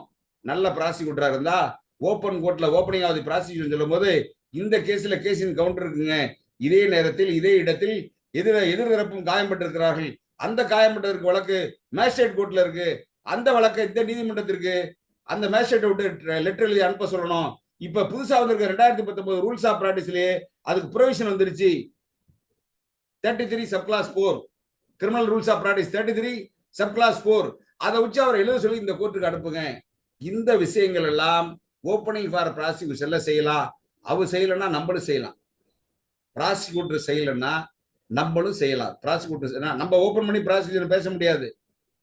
அவர் தான் ஓபன் பண்ணி ப்ராசிக்யூஷனை பேசுறோம். அவர் பேசுறதுக்கு நம்ம பதில் சொல்ல முடியும். சரிங்களா? இப்ப இது நிறைய விஷயங்கள் இதுல தெளிவாகும். இந்த ஓப்பனிங் ஃபார் ப்ராசிக்யூஷன் பண்றதுல நிறைய விஷயங்கள் தெளிவாகும். இப்ப நான் சொல்ற தீர்ப்பு நான் குறிச்சுங்க தம்பி. நிறைய தீர்ப்பு இருக்கு. நான் காலத்தில் அருமைகிறது டக்குன்னு கொஞ்சம் தீர்ப்புகளை சொல்கிறேன். நீங்க குறிச்சுங்கிறதுக்கான சொல்றேன். இது எதுக்கான அந்த பாருங்க, இதெல்லாம் இந்திய உச்ச நீதிமன்றத்துடைய தீர்ப்பு. இதை நீங்க இந்த பாருங்க, பந்தி அலைஸ் கூடு ஸ்டேட் ஆஃப் மத்திய Pradesh 2004 SCC criminal page 294, 2004 SCC criminal page 294, 2004 SCC criminal page 294, பந்தி அலைஸ் கூடு வெர்சஸ் ஸ்டேட் ஆஃப் எம்பி. யோகசன் இருக்குமா? 1 minute sir, 1 minute sir. Answer எடுத்துட்டீங்க. நான் தம்பி உங்களுடைய புரிதலுக்காக ஒரு கேள்வி கேட்கிறேன். அவர் தம்பி எடுத்து போற வரைக்கும். இப்ப ப்ராசிக்யூஷன் லிஸ்ட்ல ஒரு சாட்சி இருக்கு. அந்த சாட்சியை ப்ராசிக்யூஷன் ட்ரையல்ல விசாரிக்கல. நீங்க டிஃபென்ஸுக்கு அப்பியர் ஆவறீங்க. அந்த சாட்சியை நீங்க விசாரிக்க முடியுமா? ஒண்ணு. ரெண்டாவது, ப்ராசிக்யூஷன்ல ஒரு சாட்சியை விசாரிச்சுட்டாங்க. அந்த விசாரிச்ச சாட்சியை நீங்க டிஃபென்ஸ்ல மீண்டும் சாட்சியா விசாரிக்க முடியுமா? இதற்கு சரியான பதில் தெரிந்த நபர்கள் உடனே மைக்க ஓபன். சார், ப்ராசிக்யூஷன் விசாரிக்கலாட்டா டிஃபென்ஸ் அந்த விசாரிக்கலாம் சார். முருகேசனா? Yes sir. Very good Murugesan. வணக்கம். சொல்லுங்க. ப்ராசிக்யூஷன் விசாரிக்கலன்னா டிஃபென்ஸ் விசாரிக்கலாம். ப்ராசிக்யூஷன் விசாரிச்சுட்டா டிஃபென்ஸ் விசாரிக்க முடியாது. ஏன்னா witness ever for prosecution or ever for defence. சரிங்களா? இப்ப இந்த தீர்ப்பு எடுத்து போடுங்க தம்பி. எடுத்து போட்டீங்களா? எடுத்துட்டேன் சார். பேரா சார் எடுத்துட்டீங்களா? இப்ப இதுல தம்பி, opening case by public prosecutor, PP can state before the court that certain witnesses were not likely to support the prosecution case. நல்ல வார்த்தையை கவனிக்கணும். PP can state, ஒரு கேஸ்ல 45 சாட்சியை போட்டிருப்பான். அதுல 25 சாட்சி 30 சாட்சி தெரியாதுமா. இப்ப தெரியாதுங்கிற சாட்சியை ப்ராசிக்யூட்டர் விசாரிச்சு இன்னும் எங்க மாதிரி ஆள் ட்ரையல் நடத்தினானா, ட்ரையல டிஃபென்ஸை பலப்படுத்துறதை விட அந்த சாட்சி உண்மையிலே தெரியலன்னு சொன்னா அவனை டிஸ்பென்ஸ் பண்ணிக்கலாம். நல்ல வார்த்தையை கவனிக்கணும். அவனை டிஸ்பென்ஸ் பண்ணிக்கலாம். இதுதான் இந்த தீர்ப்புல சொல்றாங்க. Opening case by public prosecutor, PP can state before the court that certain witnesses were not likely to support the prosecution case or he may obtain direct information about which they might speak in court. If their version is not favor of the prosecution, PP cannot be compelled to examine them for the prosecution. ஒரு சாட்சி தெரியலங்கிற சாட்சியை கொண்டு வச்சுட்டு நான் ப்ராசிக்யூஷன்ல விசாரிச்சுதான் அவனு PP சொல்ல முடியாது. அடுத்தது பாருங்க, public prosecutor is to produce evidence which is support of the prosecution. நல்லா கவனிக்கணும். அவருக்கு யார் சப்போர்ட் பண்றாங்களோ அந்த விட்னஸை ப்ரொடியூஸ் பண்ணணும். not against it. அவருக்கு எதிராக உள்ள சாட்சி அல்ல. if there are any many witnesses on the same point, இப்போ ஒரே பாயிண்ட்டுக்கு ஒரு இடத்துல எதிரி சம்பவத்தை விட்டு போனா நான் பார்த்தேன்னு சொல்லி 7 சாட்சி இருக்கு. அதுல 7 சாட்சியை விசாரிக்கணுங்கிற அவசியம் இல்லை. ஒரு சாட்சி ஒழுங்கா சொன்னா அந்த ஒரு சாட்சி விசாரிச்சா போதும். அதான் சொல்றாங்க, there are many witnesses on the same point or many witnesses who had suffered injuries in the same occurrence. PP may choose any one of them and inform the court that he would not examine the remaining persons. Where prosecution and several witnesses, some related and some related to the victim, PP should produce witnesses in the latter category. நல்ல வார்த்தை கவனிங்க. He would not examine in the presence. Where prosecution cited several witnesses, some related to the witnesses, PP should produce the witnesses in the latter category. யார் வந்து சாட்சி சொல்லுவானோ, சாட்சி ஒண்ணுக்கு தொடர்புடையவனோ அவனை விசாரிங்க. PP should produce witnesses in the latter category. Subject is the discretion to limit only or 2 of them, but PP may not produce a witness who according to his information would not support the prosecution case. Defense can cite him and examine as a defense witness. PP had a decision in the matter in a fair manner. நான் உங்கள்ட்ட வச்ச கேள்விக்கு இந்த இந்த இதெல்லாம் தீர்ப்பு இருக்கு. இப்ப அடுத்தது வாங்க, ப்ராசிக்யூட்டர் சாட்சிகளை இன்டர்வியூ பண்ண முடியுமா? ப்ராசிக்யூட்டர் இப்ப நம்ம என்ன பண்ணுவோம், சார் ப்ராசிக்யூட்டர் சார் நீங்க சொல்லி தரீங்க, சொல்லி தராதீங்க, நீங்க ப்ராசிக்யூட்டர் சொல்லி தரக்கூடாது அப்படின்னா நம்ம சொல்லி சண்டை போடுவோம். சண்டை போடுவோமா இல்லையா? இப்ப ரீசெண்டா 2025 ஒரு தீர்ப்பு முடிஞ்சு சுப்ரீம் கோர்ட்ல, சாட்சிகளை டியூட்டர் பண்ணி எவிடன்ஸ்ல விடாதீங்க, அந்த மாதிரி விட்டா அது வந்து it is not a fair trial அப்படின்னு தீர்ப்பு வந்திருக்கு. அது நமக்கு சார்பான தீர்ப்பு 2025 வந்திருக்கு இந்திய உச்சநீதிமன்றம். அதே இந்திய உச்சநீதிமன்றத்துல நீதியரசர் கேடி தாமஸ் அண்ட் சேர்த்தி 2004 SCC கிரிமினல்ல சொன்னாங்க, 14-16 பிக் அண்ட் சூஸ், நல்லா வார்த்தையை கவனிக்கணும், பிக் அண்ட் சூஸ் இன்டர்வியூ பண்றதுல அதிகாரம் பிபிக்கு உண்டு. இந்த பாருங்க நான் படிக்கிறேன் பாருங்க, pick and choose. Public prosecutor is not bound to examine all the witnesses, including even there who according to his information would not support the prosecution case, although public prosecutor should prepare to examine those witnesses who are not related to the victim. நல்ல வார்த்தை கவனிக்கணும். யார் யார் சாட்சிக்கு சொந்தம் இல்லையா அவனை முதல்ல விசாரி. Instead of who are related to the victim, but if they comes to know any of the not related witness would not support the prosecution, he may drop. அதாவது யார் தெரியலன்னு சொல்றானா அவனை டிராப் பண்ணிடு. Public prosecutor has to take decision in that regard in a fair manner. He can interview the witnesses before hand to know in advance is sent to be taken by the witnesses. Criminal trial prosecution to failure examine the discretion of the public prosecutor. Prosecutor 226 ஸ்டேஜிலேயே சாட்சிகளை interview பண்றதுக்கு அதிகாரம் இருக்கு. நல்ல வார்த்தை கவனிக்கணும். Sir சொல்றீங்க, என்ன விஷயம் கேளுங்க சார். இப்ப ஒமிட் பண்றோம்ல சார் விட்னஸ். ஆமா. இப்ப அதுல வந்து இப்ப டாக்டர் விட்னஸ், இந்த முக்கியமான விட்னஸ் இருக்குல்ல சார், அந்த மாதிரி விட்னஸ் ஒமிட் பண்ண முடியுமா சார்? அந்த மாதிரி விட்னஸ் நீங்க ஒண்ணே சிம்பிளா நான் சொல்றேன் கேட்டுங்க. இப்ப சாய்ஸ் லெஃப்ட் யூ. இப்ப பிடல் 1 turned hostile not supporting the prosecution. பிடல் 2 and 3 ஐ விட்னஸ் விசாரிங்க. நீங்க ஒருத்தனும் உங்களை சப்போர்ட் பண்ணல. இப்ப டாக்டர் உங்களை சொல்லி எதுவும் உங்களுக்கு ஆக போதோ, டாக்டர் சொல்லி நீங்க எதுவும் கோர்ட்ல டாக்டரோட எவிடன்ஸ் வந்து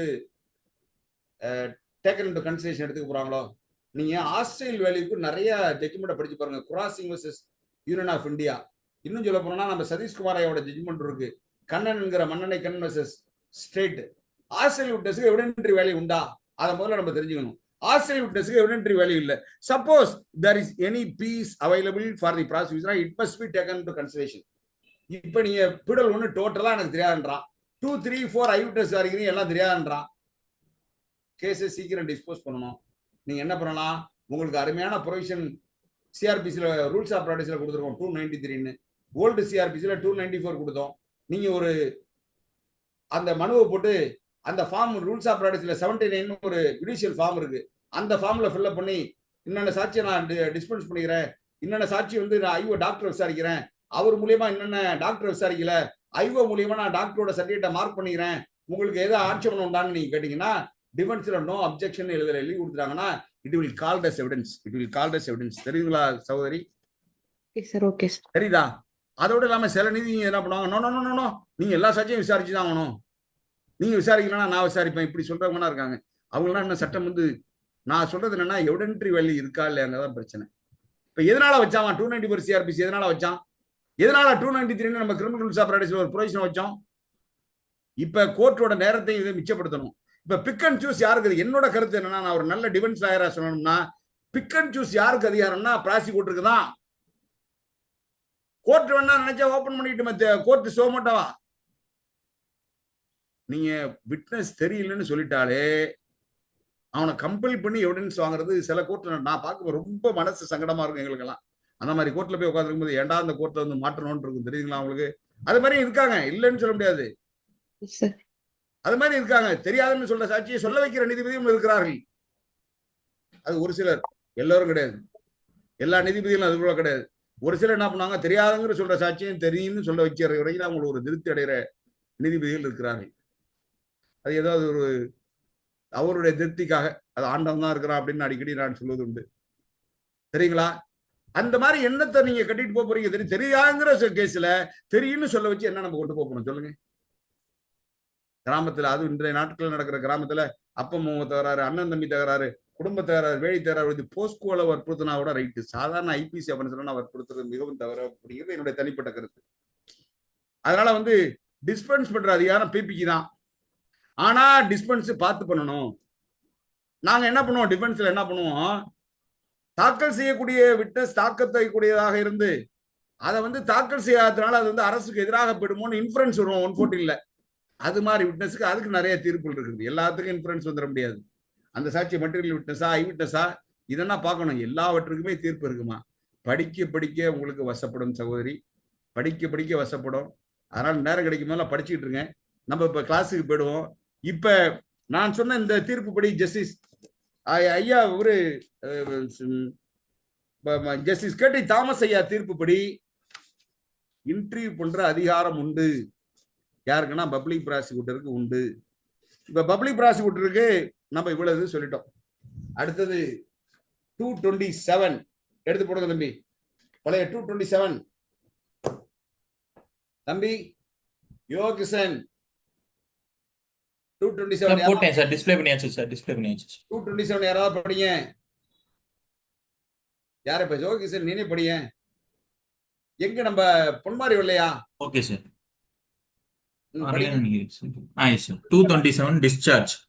If upon consideration of the record of the case and the documents submitted therewith, and after hearing the submissions of the accused and the prosecution in this behalf, the judge considered that there is no sufficient ground for proceeding against the accused, he shall discharge the accused and record. Sufficient ground. Yes, sir. Sir, not sufficient ground for proceeding against the accused, and he shall discharge the accused and record his reasons for doing so. For so doing. Sorry, இன்னொரு படிங்க. Discharge அவங்களுக்குலாம் புரியுற மாதிரி இன்னொரு படிங்க. Yes, sir. If upon consideration of the record of the case and the documents submitted therewith, and after hearing the submissions of the accused and the prosecution in this behalf, the judge considered that there is not sufficient ground for proceeding against the accused, he shall discharge the accused and record his reasons for so doing. பாத்தீங்களா? இப்ப இதுல என்னென்ன வார்த்தைகள் எங்கெங்க மந்திர சொல் இருக்குன்னு சொல்றேன். If upon consideration of the record of the case and the documents submitted therewith. So இதுக்கு வந்து நிறைய சுப்ரீம் கோர்ட் தீர்ப்புகள் இருக்கிறது brothers. And documents submitted therewith. And after hearing the submission of the accused and the prosecution in this behalf, the judge considers that there is not sufficient ground for proceeding against the accused, he shall discharge the accused and record his reason for doing so. அடுத்த provision எடுத்து போடுங்க தம்பி. புதுசா வந்து 250 எடுத்து போடுங்க. 250 எடுத்து போடுங்க. 250ல சேஞ்ச் இருக்கு. 250ல சேஞ்ச் இருக்கு. ஏன்னா கால வரையறை நிர்ணயிக்கிறாங்க. கால வரையறை டிஸ்சார்ஜ் பண்றதுக்கு கால வரையறை நிர்ணயிக்கிறாங்க. பழைய இதுக்கும் என்ன மாறுதல் இருக்கிறது என்று சொன்னால் கால வரையறை இதில் நிர்ணயிக்கப்படுகிறது. படிங்க 250 படிங்க. யோகிசன் யாராவது ஒருத்தங்களை படிக்க சொல்லுங்க. யோகிசன் Section 250. Subclass 1. The accused may prefer an application for discharge within the period of 60 days from the date of commitment of the case under Section 232. Subclass 2. If upon consideration of the record of the case and the documents submitted therewith, and after hearing the submissions of the accused and the prosecution in this behalf, the judge considers that there is not sufficient ground for proceeding against the accused, he shall discharge the accused and record his reasons for so doing.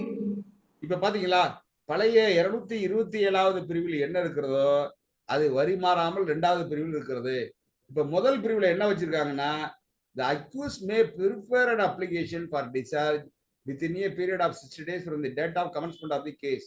அதாவது commitment ஆனதுக்கு அப்புறம் 60 நாட்களுக்குள்ள அவரு 60 டேஸ்க்குள்ள அவர் என்ன பண்ணணும், அப்ளிகேஷனை கொடுத்தணும். Discharge அப்ளிகேஷனை கோர்ட்ல கொடுத்தணும். இப்ப இங்க எனக்கு ஒரு சின்ன டவுட் இருக்கு. அதை எதிர்காலத்துல கிளாரிஃபை பண்ணுவாங்கன்னு நான் நினைக்கிறேன். இப்ப கமிட்டல் எங்க ஆகும்? கமிட்டட் மேஜிஸ்ட்ரேட் கோர்ட்ல ஆகும். கமிட்டல் மேஜிஸ்ட்ரேட் கோர்ட்ல என்ன பண்ணுவாங்க, அவங்க தே வில் டேக் டைம். 232ல கமிட்டல் பண்ணிட்டு டிஸ்ட்ரிக்ட் கோர்ட்டுக்கு நீங்க இத்தனை ஆஜராகுவாங்கன்னு அவங்க ஆல்ரெடி ஒரு 15 நாள் கழிச்சு தான் டிஸ்ட்ரிக்ட் கோர்ட்டுக்கு போக சொல்லுவாங்க. ஏன்னா கட்ட அனுப்பிக்கிறது, ப்ராப்பர்ட்டி அனுப்பிக்கிறதுக்கு. இப்ப அதுங்க 15 நாளை கழிக்கிறதா வேண்டாமா? என்னடா சாமினா நீ வந்து எதுவும் சொல்லித்தர, சந்தேகத்தையும் சொல்லித்தரேன்னு கேட்கக்கூடாது. இதுல கொஞ்சம் கிளாரிட்டி இல்லை. அந்த முத பிரிவுல கிளாரிட்டி வந்து from the date of commitment of the case. அவங்க என்ன சொல்றாங்கன்னா 60 days. இப்போ டேட் ஆஃப் கமிட்மெண்ட்னா சில இடத்துல என்ன பண்ணுவாங்க, கமிட்மெண்ட் ஆகிடும் கோர்ட்ல, மேஜிஸ்ட்ரேட் கோர்ட்ல, டிஸ்ட்ரிக்ட் கோர்ட்டுக்கு கட்டு போறதே லேட் ஆகும், ப்ராப்பர்ட்டி போறது லேட் ஆகும் தெரியுங்களா? கட்டு போறதே லேட் ஆகிட்டா நம்ம டிஸ்ட்ரிக்ட் கோர்ட்ல கமிட்டல் போறது 60 நாளைக்குள்ள போட முடியாதுல்ல. அதனால இது என்னுடைய தாழ்மையான கருத்து. அதை பின்னாடி பார்த்துக்குவோம். இப்ப இந்த டிஸ்சார்ஜை பொறுத்த வரைக்கும் மிக மிக முக்கியமான பிரிவு. மிக மிக முக்கியமான பிரிவுனா எப்படி மிக மிக முக்கியமான பிரிவு? இப்ப பாத்தீங்கன்னா நிறைய கேள்விகள் உங்களுக்கு முன்னால் நான் வைத்து கேட்கலான்னு இருக்கேன். இப்ப நான் முதல்ல ஒருத்தவங்க படிச்சாங்களா, அந்த அம்மா குரல் நான் ஏற்கனவே பல இடங்களில் வகுப்பெடுக்கும் போது சுகுணால் அகாடமியில படிச்சு நான் கேட்டிருக்கேன். அந்த அம்மா பேரு பிரியங்கா சார். யாருமா? பிரியங்கா, சேலம். ஆமா சார். ஆமா, வெரி குட். எப்படி கரெக்டா சொன்ன பாத்தீங்களா பிரியங்கா? ஆமா சார். வாழ்த்துக்கள் பிரியங்கா, வாழ்த்துக்கள் பிரியங்கா. நீங்க தானே முதல்ல இந்த எல்லாம் யூடியூப்ல ஏத்தி விடுவீங்க. சரி பிரியங்கா, இப்ப படிக்கிறேன் பிரியங்கா, நான் கேட்டுக்கிறேன் பிரியங்கா, நீங்க கேளுங்க. இந்த இதை பாருங்க பிரியங்கா. அதாவது இந்த ப்ரொவிஷன் படி நம்ம இப்ப டிஸ்சார்ஜ் வந்துட்டோம். இந்த டிஸ்சார்ஜ்ல உள்ளபடி டாக்குமெண்ட்ஸ் சப்மிட்டட் தேர் வித் அப்படின்னா என்ன அர்த்தம்? டாக்குமெண்ட் சப்மிட்டட் தேர் வித்னா என்ன அர்த்தம்? யாராவது சொல்ல முடியுமா? சார் ப்ராசிக்யூஷனோட documents sir. Very good madam, very good madam. எதை வச்சு நீங்க ப்ராசிக்யூஷனோட டாக்குமெண்ட் சொல்றீங்க? எதை வச்சு நீங்க ப்ராசிக்யூஷனோட டாக்குமெண்ட் சொல்றீங்க? எதை வச்சு சார் ப்ராசிக்யூஷனோட டாக்குமெண்ட்ஸ் தான் சார் அது. ஏன்னா டிஃபென்ஸோட டாக்குமெண்ட்ஸ் எப்போ வரும்னு பாத்தீங்கன்னா ட்ரையல் ஆரம்பிச்சதுக்கு அப்புறம், சார்ஜ் ஃப்ரேம் பண்ணதுக்கு அப்புறம் தாங்க சார் வரும். இப்ப பேசுறது யார்? ராஜலட்சுமி மேடமா? Yes sir. வணக்கம். நான் சொல்றேன், நல்லா கேட்டுங்க. இந்த டாக்குமெண்ட் சப்மிட்டட் தேர் வித் என்ன அப்படின்னு ஒரு பெரிய விவாதம் இந்திய நாட்டில் நடந்துச்சு. இந்திய உச்ச நீதிமன்றத்தில் 2005க்கு முன்னாடி 2 நீதிபதிகள் மாறுபட்ட தீர்ப்பை தந்தார்கள். ஒரு நீதிபதி சொன்னார் டாக்குமெண்ட் சப்மிட்டட் தேர் வித்ங்கிறது டிஃபென்ஸையும் குறிக்கிறார். ஒரு நீதிபதி டிஃபென்ஸை குறிக்காது, ப்ராசிக்யூஷன் தான் குறிக்கிறார். Matter record to the supreme court of India 2005 SCC criminal page 45 page 1415. 2005க்கு 5ஆம் ஆண்டுக்கு முன்னால் இந்திய உச்ச நீதிமன்றத்துக்கு ஒரு சந்தேகம் வந்துச்சு. டாக்குமெண்ட் சப்மிட்டட்ங்கிறது ஒரு நீதிபதி சொன்னார் ப்ராசிக்யூஷன் டாக்குமெண்டே வச்சுக்கலாம், ஒரு நீதிபதி சொன்னார் டிஃபென்ஸ் டாக்குமெண்டே வச்சுக்கலாம். மாறுபட்ட தீர்ப்போடு வந்தது. எனவே 3 நீதிபதிகள் அடங்கிய பெஞ்ச் அமைக்கப்பட்டது. 2005 SCC கிரிமினல். அந்த தீர்ப்பு தான் இன்று வரை இந்திய திருநாட்டில் நிலவி கொண்டிருக்கிறது. 2005 SCC கிரிமினல் பக்கம் 415 சுப்ரீம் கோர்ட் ஆஃப் இந்தியா மூவரடங்கிய அமர்வு. இந்த மூவரடங்கிய அமர்வுல கேஸ்ல பேர் என்னன்னா state of Orissa versus Debendranath Padhi. இந்த கேஸ் எல்லாம் என்ன பண்ணாங்க, முதலில் இந்திய உச்ச நீதிமன்றம் தன்னுடைய ரெஃபரன்ஸுக்கு ஆன்சர் பண்ணும்போது சப்மிட்டட் தேர் வித்ங்கிற வார்த்தை ப்ராசிக்யூஷன் டாக்குமெண்ட்ஸ் தான். சப்மிட்டட் தேர் வித்ங்கிற வார்த்தை ப்ராசிக்யூஷன் டாக்குமெண்ட் தான். நல்லா கவனிக்கணும். சப்மிட்டட் தேர் வித்ங்கிற வார்த்தை ப்ராசிக்யூஷன் டாக்குமெண்ட் தான், டிஃபென்ஸ் டாக்குமெண்ட் அல்ல. டிஃபென்ஸுக்கு 91 டாக்குமெண்ட் போடுற அதிகாரமோ சார்ஜ் ஃப்ரேமிங் ஸ்டேஜ்ல இல்ல. இதுல ரொம்ப அற்புதமாக விவரித்திருப்பார்கள். இப்ப இதை ஒட்டி தீர்ப்பு வந்திருக்கு 2025 குறிங்க 2025 SCC கிரிமினல் பக்கம் 812. Vishnukumar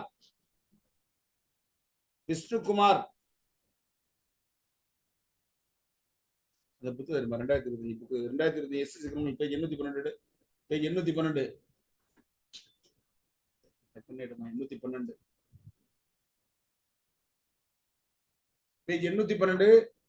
Vishnukumar Shukla and another versus state of UP. இந்த வழக்கிலையும் இந்திய உச்ச நீதிமன்றம் இந்த தீர்ப்பை எடுத்து போட்டு கையாண்டிருக்கிறார்கள். அப்புறம் Nagoor Meeran versus state of தமிழ்நாடுன்னு ஒரு வழக்கு. அந்த தீர்ப்புல என்ன பண்ணுவார் மந்திரி, பிரிவென்ஷன் ஆஃப் கரப்ஷன் ஆக்ட்ல அவரோட இன்கம் டாக்ஸை போட்டு எனக்கு கணக்கு கரெக்டா இருக்கும் பாரு, அதை தமிழ்நாடு ஹைகோர்ட்ல என்ன பண்ணுவாங்க, ஒத்துக்கிட்டு அவரை டிசைட் பண்ணி விட்டுருவாங்க. அது தப்புன்னு இந்திய உச்ச நீதிமன்றத்தில் டிசைடா இருக்கும். எல்லா தீர்ப்புக்கும் மூல காரணம் என்னன்னா, நான் சொல்ற state of Orissa versus Debendranath Padhi என்கிற தீர்ப்பு தான் மூல காரணமான தீர்ப்பு. இதை குறிச்சு வச்சீங்க. அப்படியே அடுத்தது எடுங்க. அந்த ப்ரொவிஷனை போடுங்க தம்பி, ப்ரொவிஷனை போடுங்க, ப்ரொவிஷனை போடுங்க. இப்ப அடுத்தது, after hearing the submission of the accused and the prosecution. Saminathan sir, நீங்க என்ன சார் கிண்டலா பண்றீங்க? After hearing the submission of the accused இருக்க, அப்ப எதுக்கு அக்யூஸோட சப்மிஷனை கேட்கணும்? அக்யூஸோட சார் நீங்க எதுக்கு நீங்க டிசாரி பேசுறீங்கன்னா, there is no ground, there is no ground, sufficient ground இல்ல. உதாரணமா லிமிடேஷன்ல அடிபடுது, டிசார்ஜ் கேட்கலாம். சாங்ஷன் இல்ல, டிசார்ஜ் கேட்கலாம். அது சாங்ஷன் என்ன, பணி சார்ந்த வேலையா இருந்து சாங்ஷன் இல்லாட்டி கேட்கலாம், லிமிடேஷன் கேட்கலாம். வேற உங்களை குற்றத்துல தொடர்புபடுத்துறதுக்கு முகாந்திரமே இல்லை, வெறும் குற்றப்பத்திரிகைகள் உங்க பேர் மட்டும் இருக்கு. 161(3) எந்த சாட்சியுமே உங்களை லிங்க் பண்ணல, டிசார்ஜ் கேட்கலாம், டிசார்ஜ் கேட்கலாம். இப்ப ஒரே ஒரு கேள்வி, இப்ப நீங்க இந்த கொலை நடந்த அன்று மன்னார்குடியில கொலை நடந்தா கேஸ், அந்த இடத்தில் லண்டன்ல இருக்கீங்க, நீங்க அல்பி கேட்டு டிசார்ஜ் வாங்க முடியுமா? இதுலதான் வருது sir, after hearing the submission of the accused வருது, கேட்கலாமா? ட்ரையல் கண்டக்ட் பண்ணி தான் அதை இது பண்ண முடியும். Very good, very good, very good. எங்க ஸ்பெஷல் புலியாக இருந்தாலும் சரி, ஸ்பெஷல் புலியா 105 இருந்தாலும் சரி, 106 இருந்தாலும் சரி, ட்ரையல் பேஸ் பண்ணி தான் வரணும், தெரியுங்களா? நோ சபிஷன். இது வந்து நான் நிறைய தீர்ப்பு வச்சிருக்கிறேன், ஏன்னா டைம் ஆயிட்டு போயிட்டுன்னு நினைக்கிறேன். கடகடன் இப்ப நீங்க நான் சொல்ற தீர்ப்புனா அவசியம் குறிச்சிங்க. நான் சொல்ற தீர்ப்புனா இந்திய உச்ச நீதிமன்றத்துல பிரின்சிபிள் சொல்லியிருக்காங்க. நான் என்னுடைய கிளாஸ் நீங்க வாய்ப்பு இருந்தா கவனிச்சு பாருங்க. என்னுடைய கிளாஸ் நீங்க சுனால் அகாடமிலே போட்டாலும் தெரியும். சுனால் அகாடமி சேனல்லே போய் சாதி பிரேமி தேடினா உங்களுக்கு கிடைக்கும். பிரேமி ஆஃப் சார்ஜ்னே ஒரு தனி தலைப்புல நான் 2 மணி நேரம் 3 மணி நேரத்துக்கு வகுப்பு எடுத்திருப்பேன். அந்த வகுப்புல உங்களுக்கு தெரியும். நான் நிறைய தீர்ப்பு முடிவுகளை சொல்லியிருப்பேன். இப்ப நான் சொல்ற தீர்ப்புனா என்னன்னா அவசியம் குறிச்சிங்க. இது உங்களுக்கு எதிர்காலத்தில் வழக்கறிஞர்களுக்கு உதவும் நண்பர்களே, கண்டிப்பாக உதவும் என்று நான் நினைக்கிறேன்.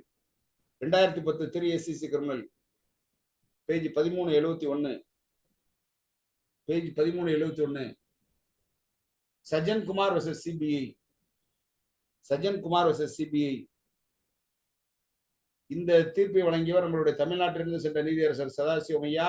இது இன்னை வரைக்கும் இது லேண்ட்மார்க் ஜட்ஜ்மெண்டா கருதப்படுகிறது. இன்றைய வரைக்கும் இது இந்திய உச்ச நீதிமன்றத்தினுடைய லேண்ட்மார்க் ஜட்ஜ்மெண்டா கருதப்படுகிறது.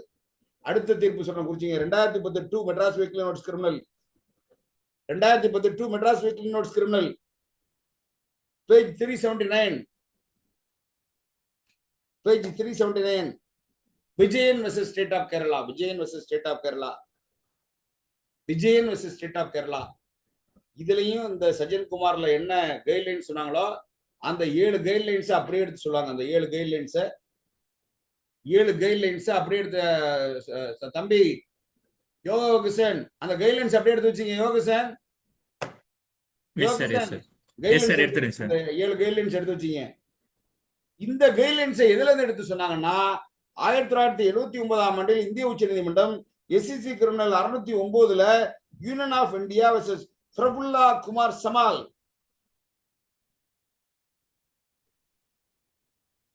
1979 SCC கிரிமினல்ல பக்கம் 609ல இந்திய உச்ச நீதிமன்றம் union of India versus Prafulla Kumar Samal அப்படிங்கிற தீர்ப்புல வழங்கின கைட்லைன்ஸ் தான் எடுத்து 2010 சஜன் குமார், 2010 விஜயன் ஸ்டேட். நல்ல தீர்ப்பு இல்லை, நான் வரிசையா ஒரு 50 தீர்ப்பு எழுதி வச்சிருக்கேன், உங்களுக்கு வரிசையா சொல்லிட்டே போலாம்.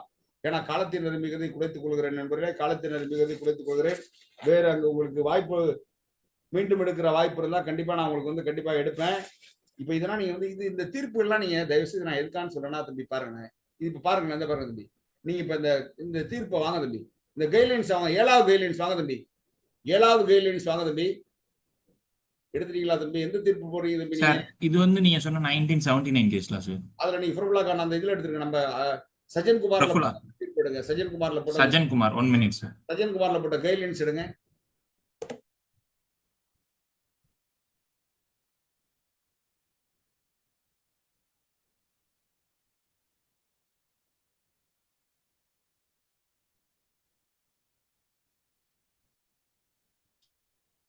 சஜன் குமார் போடுங்க.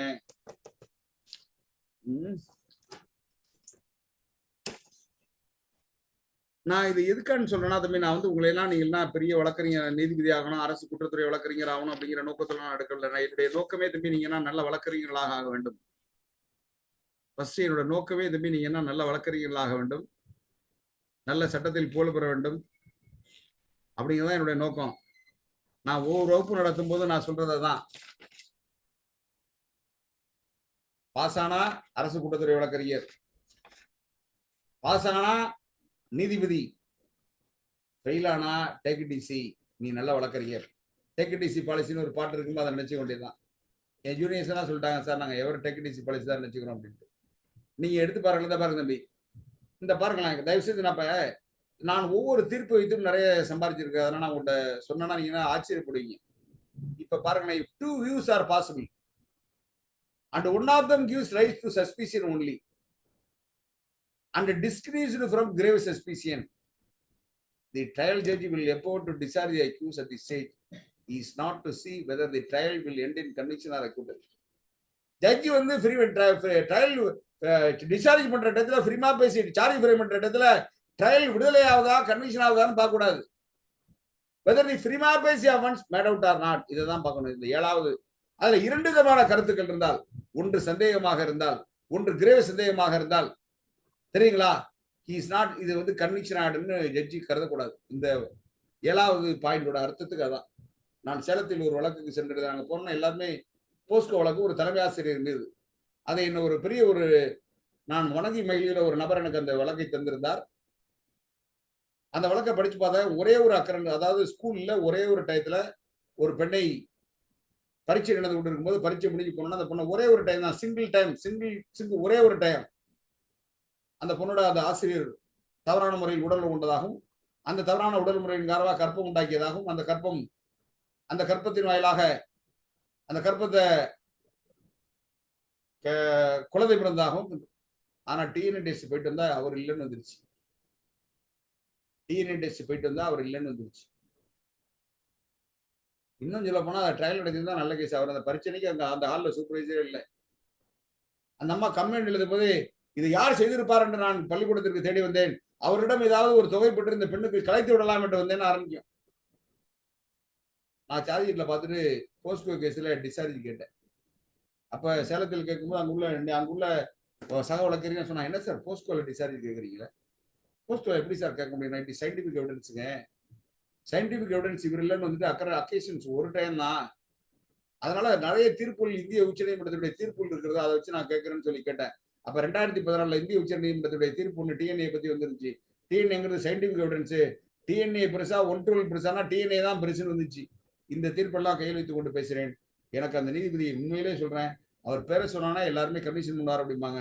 ஆனால் என்னுடைய பேச்சை, என்னுடைய வழக்கை, நான் வைத்த வாதியத்தை கேட்டுக்கொண்டு அவர் அந்த வழக்கிலிருந்து அவர் விடுதலை செய்தார். இன்னும் பெரிய பிரச்சனை என்னன்னா, தீர்ப்பிலிருந்து அவரை வழக்கிலிருந்து விடுவித்தார்.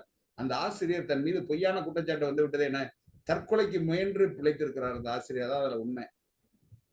சரிங்களா?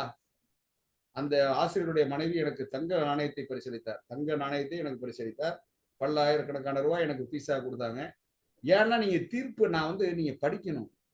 நம்ம சும்மா உட்காந்துட்டு படிக்க கேஸ் வரல, என்ன வக்கீல் தொழில், இந்த 4 பேர் சேர்ந்துக்கிட்டு சும்மா டிஸ்கரேஜ் பண்ணி பேசுறதை விட்டுட்டு சட்டத்துல என்னென்ன தீர்ப்புகள் வந்திருக்கிறது குரூப் ஸ்டடி பண்ணுங்க. அது இப்ப நம்ம அகாடமி எல்லாத்துலயும் பாஸ் பண்ணி நல்ல மார்க் வருகிறோம் என்று சொன்னால், அது நம்மளுடைய சுரேஷ் செய்யறாருன்னா அதுக்கு காரணம் என்னன்னா, நீங்க பண்ற கம்பைன் ஸ்டடி. யோகிஷனோட, மற்ற எல்லாருடையும், ராஜலட்சுமியோட, பிரியங்காவோட நீங்க எல்லாம் அமர்ந்து பண்ற கம்பைன் ஸ்டடி தான் நம்ம அகாடமி எல்லாத்துலயும் வெற்றி பெற்று கொண்டு வருகிறோம், நல்ல மார்க் பெற்று வருகிறோம். ஏபிபில 20க்கும் மேற்பட்ட அனுப்பிக்கிறோம்னா அது கம்பைன் ஸ்டடி தான். அதனால நல்லா படிங்கன்னு சொல்றேன். இப்ப நான் சொல்ற இந்த தீர்ப்பு என்ன நீங்க குறித்துக் கொள்ளுங்கள். 2023 3 SCC criminal page 102, state of Tamil Nadu versus R Soundararajan and others. இதுல என்ன சொல்றாங்கன்னா, court has looked into a prima facie case made out or not. It is a question before the court. Court has to only look into the prima facie case made out or not. It is a question before the court. Court not weighing the pros and cons. பாத்தீங்களா? இது இந்திய உச்சநீதிமன்ற தீர்ப்பு. அடுத்தது பாருங்க, 2023 ACR பக்கம் 533 இந்திய உச்சநீதிமன்றம் captain Manjeet Singh விருடி retired versus Hussain Mohammed in case no offense is made out, then only accused can be discharged. இந்திய உச்ச நீதிமன்றம் no offense can made out. இப்ப நம்ம சொன்ன பிரின்சிபல 2018 3 SEC கிரிமினல் பக்கம் 710 நம்ம ஏற்கனவே பண்ண அந்த பிரின்சிபல 2018 3 SEC கிரிமினல் பக்கம் 710 state inspector of police Chennai versus Selvi and other அந்த தீர்ப்புலையும் டிஸ்கஸ் பண்ணிருக்காங்க. அந்த தீர்ப்புலையும் டிஸ்கஸ் பண்ணிருக்காங்க.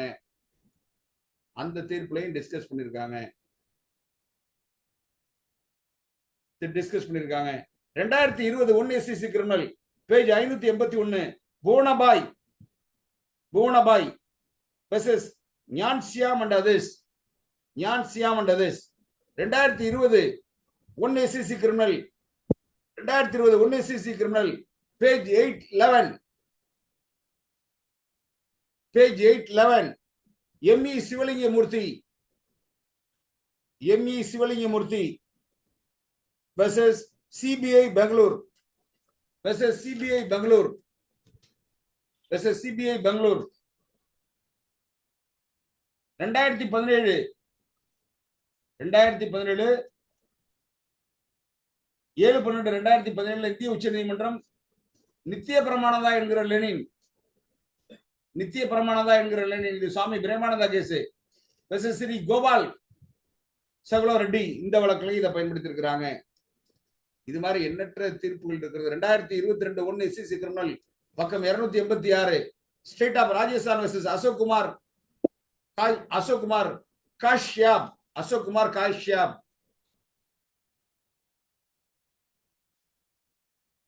அடுத்தது உங்களுக்கு இன்னொரு நல்ல தீர்ப்பத்தை சொல்றேன், தயவுசெய்து கேட்டுங்க. நிறைய நீதிமன்றங்கள்ல நானும் அதாவது இந்த மாதிரி ஜஸ்டிஸ் ஆனந்த் வெங்கடேஷ் ஐயா 2018ஆம் ஆண்டு ஒரு தீர்ப்பத்தை சொல்லிட்டு தன்னுடைய மெத்த வருத்தத்தை பதிவு செய்திருக்கிறார். என்ன மெத்தத்தை வருத்தத்தை பதிவு செய்திருப்பார்னா 2018 2 லா வீக்லி கிரிமினல் பக்கம் 779 ஜஸ்டிஸ் ஆனந்த் வெங்கடேஷ் ஐயா B கல்லபிரான் versus state ஆலுமன் police station Tirunelveli இதுல சார்ஜ் ஃப்ரேமிங்ல வரும். சார்ஜ் ஃப்ரேமிங் அப்புறம் அந்த சார்ஜை எக்ஸ்பிளைன் பண்ணி அவர்கிட்ட கேள்வி கேட்டிருக்க மாட்டாங்க.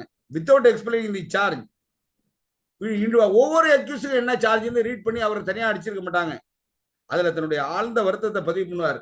பதிவு பண்ணி சார்ஜ் பண்ணாலே அவங்களை ரீட் பண்ணி எக்ஸ்பிளைன் பண்ணுங்க, தனித்தனியா அவங்களுக்குள்ள சார்ஜ் என்னன்னு சொல்லுங்க, இந்த மொத்தமா படிக்காதீங்க. இதனால் இது மாதிரி நிறைய தீர்ப்புகள் இருக்கிறது சார்ஜ் ஃப்ரேமிங்க்கு. இது எல்லாமே உங்களுக்கு உபயோகப்படும் என்று நினைக்கிறேன். அடுத்தது சைட் ஆஃப் ப்ரொவிஷன் முதல்ல நம்ம பார்த்தது. அடுத்தது சார்ஜ் ஃப்ரேமிங் முதல்ல நம்ம பார்த்தது 227 டிஸ்சார்ஜ். அடுத்தது நம்ம பார்க்க போகுது ஃப்ரேமிங் ஆஃப் சார்ஜ் போடுங்க sir. Captain charge captain citation மட்டும் கொஞ்சம் சொல்லுங்களேன். யார் தம்பி? வணக்கம் சார்.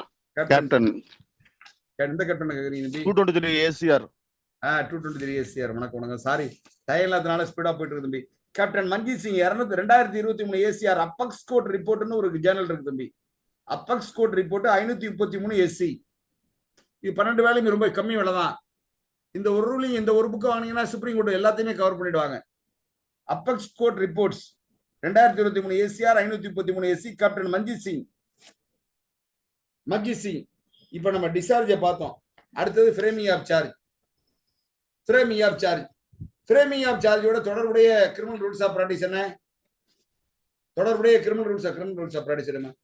ஃப்ரேமிங் ஆஃப் சார்ஜுடைய தொடர்புடைய கிரிமினல் ரூல்ஸ் ஆஃப் பிராக்டிஸ் என்ன? யோகிசன்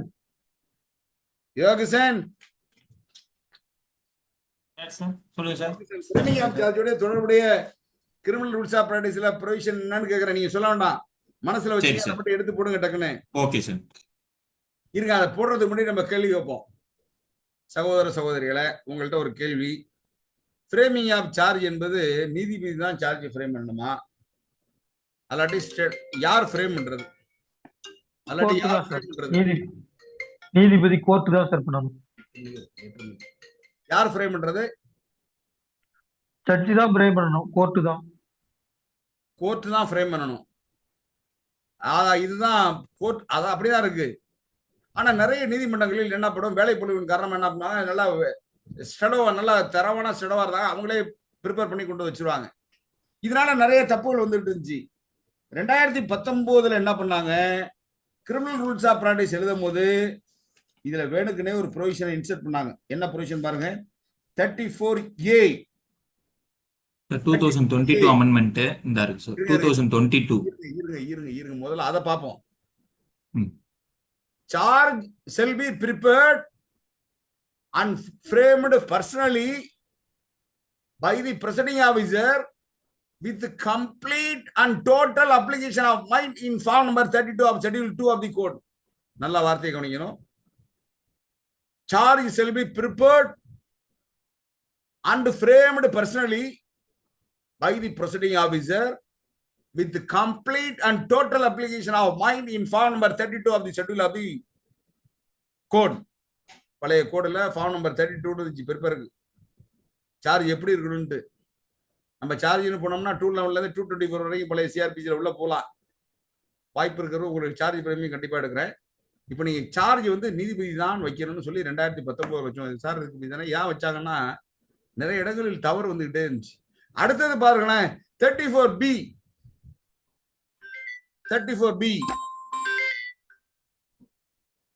manner of reference of accused.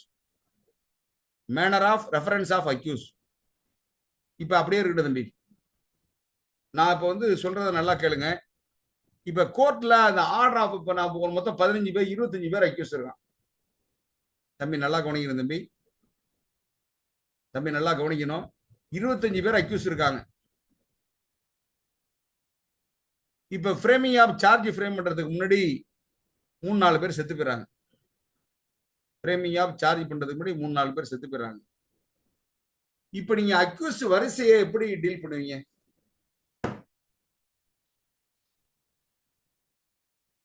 எப்படி பண்ணுவீங்க தம்பி? எப்படி பண்ணுவீங்க?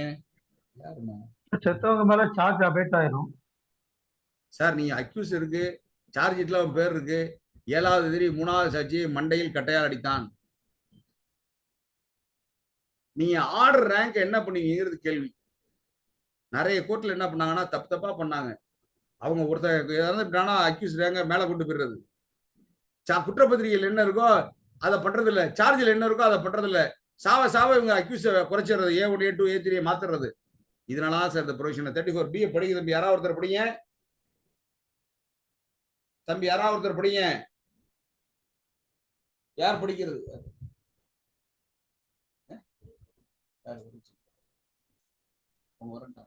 34B manner of reference of accused. After framing of charge, the accused shall be referred to by his name, with his rank within brackets as assigned in the charge, in the deposition as well as in the judgment.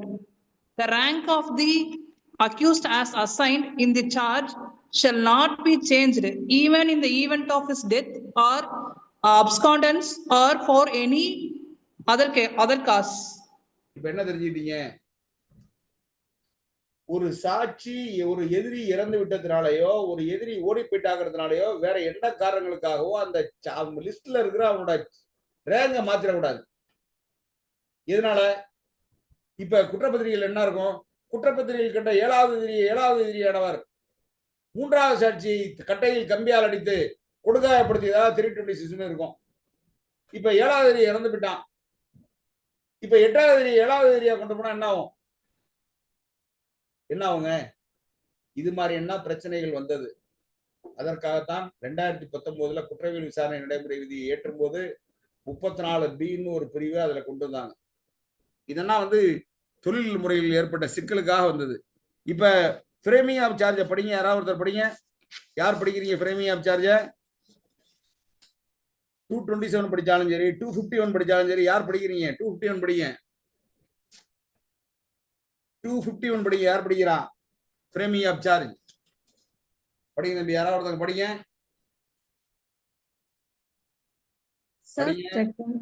Section 251 of BNSS, framing of charge.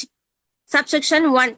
If after such consideration and hearing as aforesaid, the judge is of opinion that there is ground for presuming that the accused has committed an offense which is yes sir.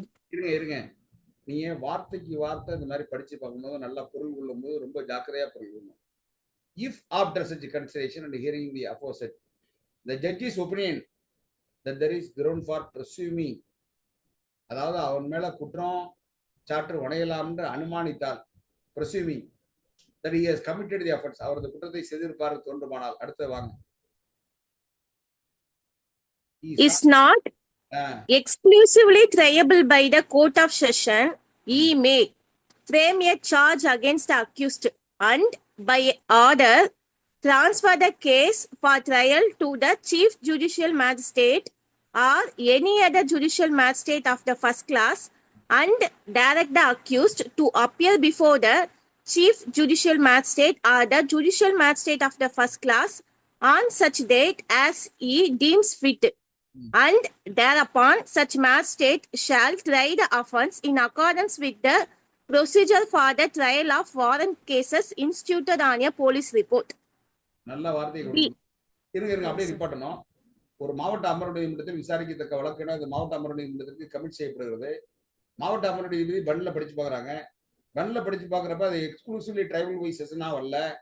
உட்கூறுகள் அமர்வு வழக்குக்கான பிரிவாக ஈர்க்கப்படவில்லை. உட்கூறுகள் நீதித்துறை நடுவரால் ஈர்க்கப்படுகிற பிரிவுகளாக இருக்கிறது. அப்ப அவங்க என்ன பண்றதுங்கிறத விளக்குகிற பிரிவு தான் இந்த ஏ. அப்ப அவங்க என்ன பண்ணணும்னா இருக்கிற பிரிவுகளுக்கு சார்ஜை ஃப்ரேம் பண்ணிடுறது. ஃப்ரேம் பண்ணி எந்த கோர்ட்ல அது விசாரணைக்கு வரணுமோ அந்த கோர்ட்ல எத்தனாம் தேதி நீங்க போய் அப்பியர் ஆகுங்கன்னு சொல்லிட்டு பண்டில் அவங்களுக்கு அனுப்பிச்சு விட்டுறது. நல்லா கவனிக்கணும். பண்டில் அவங்களுக்கு இது மாதிரினா எனக்கு ஏற்பட்டிருக்கிறதுனா நான் ஏற்பட்டிருக்கிறது. நான் செஷன்ஸ் கோர்ட்ல ஒருத்தனை கடத்திட்டு ஒருத்தனை கொலை செய்யுங்கிற நோக்கத்தோட கடத்திட்டு போனதா கேஸ். ஆனா போனவன் என்ன பண்றான், அழைச்சிட்டு போனவன் அவனை அடிச்சு முடிச்சோன்னே கார்ல கொண்டு வந்து அவன் வீட்டுல விடும்போது பொழைச்சு போடா, இனியாவது நீ ஒண்ணும் பண்ணடா போடா அப்படின்னு இறக்கி விடுறான். நான் அந்த கேஸ்ல என்ன பண்ணேன், 307 இன்டென்ஷன் இல்லைங்க. அக்யூஸோட இன்டென்ஷனை இன்ஃபர் தான் பண்ண முடியும். இன்ஃபருக்கு ஐபிசியோட டெஃபினேஷன் கிடையாது. சூழ்நிலையில படிச்சு பார்க்கும்போது பொழைச்சிட்டு போடான்னு இறக்கி விடுறான். அப்ப இன்டென்ஷன் டு கில் இல்ல, கிட்னாப்பிங் தான் இருக்கு அப்படின்னு சொல்லி அந்த கேஸை மேஜிஸ்ட்ரேட் கோர்ட்டுக்கு அனுப்பிச்சுட்டேன். அப்ப செஷன்ஸ் கேஸ் என்ன ஆகும்னா சிசி கேஸா மேஜிஸ்ட்ரேட்டுக்கு வந்துடும். இதுதாங்க இது. அடுத்தது பாருங்க, exclusively triable by court he shall frame and writing a charge against accused within a period of 60 days for இதெல்லாம் பாருங்க புதுசா வந்த பிஎன்எஸ்ல first hearing in the charge. அதாவது from the date of first hearing on charge மாவட்ட அமர்வு நீதிமன்றத்துக்கு வந்த நாள்ல இருந்து 60 நாளைக்குள்ள period of 60 days from the date of first. இதுல கரெக்டா தெளிவாகிட்டாங்க. மாவட்ட அமர்வு நீதிமன்றத்துக்கு against accused within a period of 60 days from the date of first hearing. முதல் நாள் என்னைக்கு அவர் மாவட்ட அமர்வு நீதிமன்றத்துக்கு வர்றாரோ அதுல இருந்து 60 நாளைக்குள்ள சார்ஜ் ஃப்ரேம் பண்ணணும். ஆனால் டிசார்ஜ் பெட்டிஷன் போடுறதுக்கு அங்க ஒரு சிக்கல் வச்சுட்டாங்க. அது என்னன்னு தெரியல, பாத்துக்குவோம்.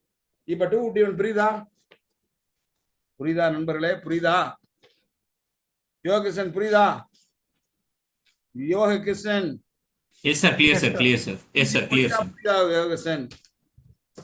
புரிஞ்சு போச்சா? புரியுதா? புரிஞ்சிருச்சு சார், புரிஞ்சிருச்சு சார், நல்லா புரிஞ்சிருச்சு. நல்ல புரிஞ்சு போச்சுன்னு சொல்லலாம். புரியே. அடுத்து 229 228 என்ன தம்பி? 228 என்ன சார்? சிஆர்பிசி ஓட framing of charge sir. CrPC ஓட ஃப்ரேமிங் ஆஃப் சார்ஜ். 229 என்ன? plea of guilty sir. plea of guilty sir. plea of guilty அத படிங்க. அதுக்கு பிஎன்எஸ்ல என்ன போட்டுருக்கு? பிஎன்எஸ்ல என்ன போட்டுருக்கு? 252 sir. 252 sir. 252 sir. 252 conviction of plea of guilty. ஏதாவது மாறுதல் இருக்கிறதா பாருங்க. யாராவது தலை நோ சார் மாறுதல் இருக்கிறதா? இப்ப நீங்க நல்லா இல்ல எனக்கு தம்பி, நீங்க நான் தயவு செய்து நீங்க நல்ல இடத்துல கவனிக்கணும். நீங்க ட்ரையல் ஆழ்ந்து படிக்கிற தம்பிகளுக்கு கேட்கிறேன். ட்ரையல் வாரண்ட் ப்ரொசீஜர்ல ட்ரையல் இருக்கும். வாரண்ட் ப்ரொசீஜர்ல கன்விக்ஷன் ஆன் பிலி ஆஃப் கில்ட்டின்னு ஒரு ப்ரொவிஷன் இருக்கும். கன்விக்ஷன் ஆன் பிலி ஆஃப் கில்ட்டின்னு ஒரு ப்ரொவிஷன் இருக்கும். தம்பி இருக்கா? அந்த கன்விக்ஷன் ஆன் பிலி ஆஃப் கில்ட்டில என்ன போட்டிருக்கிறத படிச்சு பாருங்க. நான் வாரண்ட் ப்ரொசீஜருக்கு வரேன். இப்ப நான் படிக்கிறேன் கேளுங்க. கன்விக்ஷன் ஆன் பிலி ஆஃப் கில்ட்டி அது வந்து பழைய இதுல 252. If the accused pleads guilty, the magistrate shall record the plea as nearly plea used by the accused. He may discretion with the அது பழசுல என்னன்னா வாரண்ட் ப்ரொசீஜர்ல பழைய இதுல அதுலயும் மே தான். அதுலயே வந்து பாருங்க சம்மன்ஸ் கேஸ்ல பாருங்களேன். சம்மன்ஸ் கேஸ்ல பார்த்தோம்னா சம்மன்ஸ் கேஸ்ல பாருங்களேன். பிளீட்ஸ் கில்ட்டி பாருங்களேன். சார் பிஎன்எஸ்எஸ்ல 275 சார். இல்ல இதுல நீங்க இதுல பாருங்க. இதுல பாத்துக்கோ. 252 சார். சம்மன்ஸ் கேஸ்ல என்ன போட்டிருக்கு? CRPC 252 sir. BNSS 275 sir. 275 படிங்க. இதுல என்ன பாருங்க? மேஜிஸ்ட்ரேட் செல் ரெக்கார்ட். நல்ல வார்த்தையை கொண்டீங்க தம்பி. தம்பி நான் எதுக்கான கவனிக்கிறேன்னா நம்ம அகாடமி நல்ல பேரோடையும் போரோடையும் போயிட்டு இருக்கு. நீங்க நல்லா தெரிஞ்சுக்கிறதுக்கான நான் அந்த மாதிரி வார்த்தைக்கு வார்த்தை உங்களுக்கு வளம் சேர்த்து உங்களுக்கு சொல்லி தருது. இப்ப நான் படிச்சவங்கள்ட்ட செஷன் 7 மே கில்ட்டின்னு தான் மே பனிஷ் தான் போட்டிருக்கு. வாரண்ட் கேஸ்ல மே பனிஷ் தான் போட்டிருக்கு. சம்மன்ஸ் கேஸ்ல shell record the plea and nearly possible in the way used the case may be in his discretion. என்ன படி in his discretion convict thereon. இதுலயும் discretion convict thereon தான் போட்டிருக்கு. அதுல வந்து மெயின் போட்டிருக்கு. எதனால தம்பி வந்து செஷன்ஸ் கேஸ்ல ஒருத்தன் தான் குற்றவாளின்னு கேட்கிறோம். நீ கொலை செய்தியான்னு கேட்கிறோம். ஆமா ஐயா நான் கொலை செஞ்சிட்டேயான்றான். கொலை செய்துட்டாயா, உனக்கு உடனே தண்டனை இந்த நீதிமன்றம் தருகிறது. இத்தனாம் தேதி தீர்ப்புக்குவான்னு எழுதி அனுப்பிச்சிடலாமா? ப்ரொசீஜர் ஃபாலோ பண்ணணும் சார். டைரக்டா அப்படி பண்ண முடியாது. யார் முருகேசனா? Yes sir. Yes sir. Murugesan சாரா? செல் ஆஃப் பண்ணி. முருகேசன் சாரா? Yes sir. ஏன் சார் எதனால அந்த மாதிரி வச்சாங்க? நல்லா நான் இன்னொன்னு படிக்கிறேன். இல்ல இருங்க கான்ஸ்டிடியூஷன் பிரகாரம் கான்ஸ்டிடியூஷன் பிரகாரம் இன்னைக்கு வந்து குடியரசு தினம். கான்ஸ்டிடியூஷனை பத்தி நம்ம பேசி ஆகணும். நீங்க நல்லா சொல்றீங்க. கான்ஸ்டிடியூஷன்ல செக்ஷன் 21 ப்ரொசீஜர் வார்த்தையை சொல்லுங்க சார். ப்ரொசீஜர் எஸ்டாப்லிஷ்டு பை லா அப்படின்னா என்ன அர்த்தம்? இப்ப நான் கேட்கிறேன், தயவு செய்து வருத்தப்படாதீங்க. நீ கொலை செய்து விட்டு ஒருத்தன் வந்து தன்னுடைய மனைவிக்கும் அவனுக்கும் மீன் குழம்பு வைக்கலையாடான்னு மனைவி கேட்கறான். உனக்கு போட வேற வேலை மயிரில் மீன் குழம்பு, நீ சம்பாத்தியத்துக்கு மீன் குழம்பு தான் உனக்கு இருக்குதா, புளி குழம்பு வச்சிருக்கங்கிறா. என்னடி என்ன நீ வந்து மயிருன்னு பேசிட்டேன்னு என்ன பண்றான்? கையில இருக்கிற கட்டை எடுத்து தலையில ஒரு அடி அடிக்கிறான். கொண்டாட்டி மவுத்தாயிரா செத்து போயிடறா. இது எக்ஸப்ஷன்ல வருமா?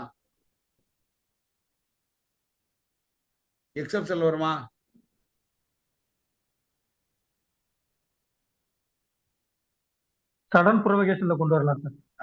Very good brother. அதாவது நீங்க வந்து எல்லாத்தையுமே நல்லா படிக்கணும், நல்லா படிச்சிருக்கீங்க. வாழ்த்துக்கள்.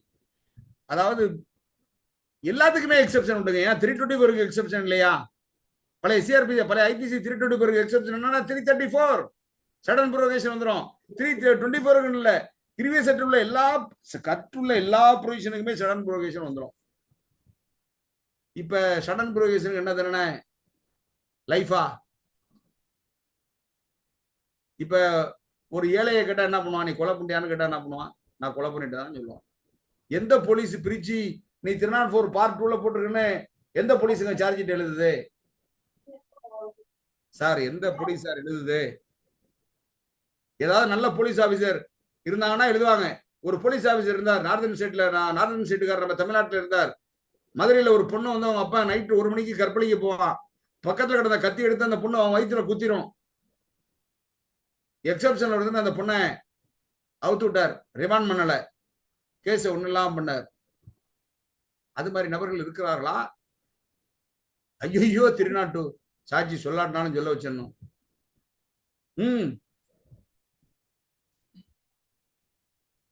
நான் சொல்கிறேன் நண்பர்களே, இதை பத்தி சிந்தித்தார் என்னுடைய மென்டார் நாகமுத்து ஜெய் சிந்தித்தார். சிந்தித்தவனுடைய விளைவு தீர்ப்பு சொல்ல குறிச்சிங்க. எல்லாரும் இந்த தீர்ப்பு அவசியம் வாங்கி படிங்க.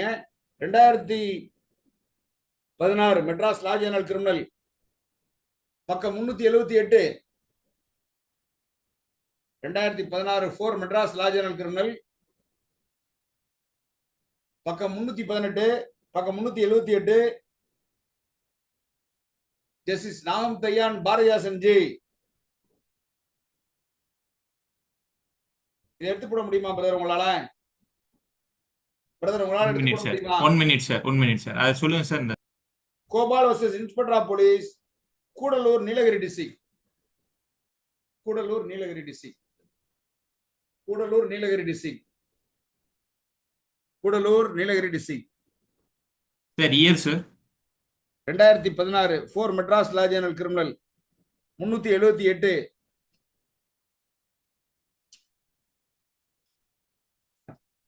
இயர் சொல்லணும்னா சொல்லிடுறேன் பிரதர். இயர் சொல்லிடுறேன், நம்பர் சொல்லிடுறேன், குறிச்சிங்க brother. 2016 4 Madras law journal criminal 378. Criminal RP number 853/2016. 15/2016 Madras high court. Sir 370 506 part 2 offenses தானே sir? 4 of POCSO, 4 and 6 of POCSO. கிடையாதுப்பா, போஸ்ட்கோனா கிடையாதுப்பா. 2000 போஸ்ட்கோனா நீ வேற பயமுத்தாத. நாங்க ஏற்கனவே போஸ்ட்கோனா இங்க பயந்து போய் திருவாடிச்சிகள் அலறிட்டு இருக்கோம். பெரிய ஒருத்தர் வந்து உட்காந்துருக்காதீங்க பார்த்துக்கோங்க. சரி வாங்க. 2016 4 மெட்ராஸ் லா ஜேர்னல் கிரிமினல் பக்கம் 378. கோபால் தாங்க, கோபாலாசன் கிடையாதுங்க, கோபால். 15 ஜூன் 2016 தம்பி. 15 தான் இந்த இருக்கு பாருங்க தம்பி. இந்த ரைட் 15 ஜூன் தம்பி. 15 ஜூன் 2016. அதுல தம்பி, அதுல 15 ஜூன் வரலையா? ஆர்பி நம்பர் 853/2016 தம்பி. ஆர்பி நம்பர் மெட்ராஸ் இந்தியன் கானூன்ல போய் அடிக்கலாம் தம்பி. RP number criminal RP number 853/2016 வந்துட்டு பாருங்க தம்பி.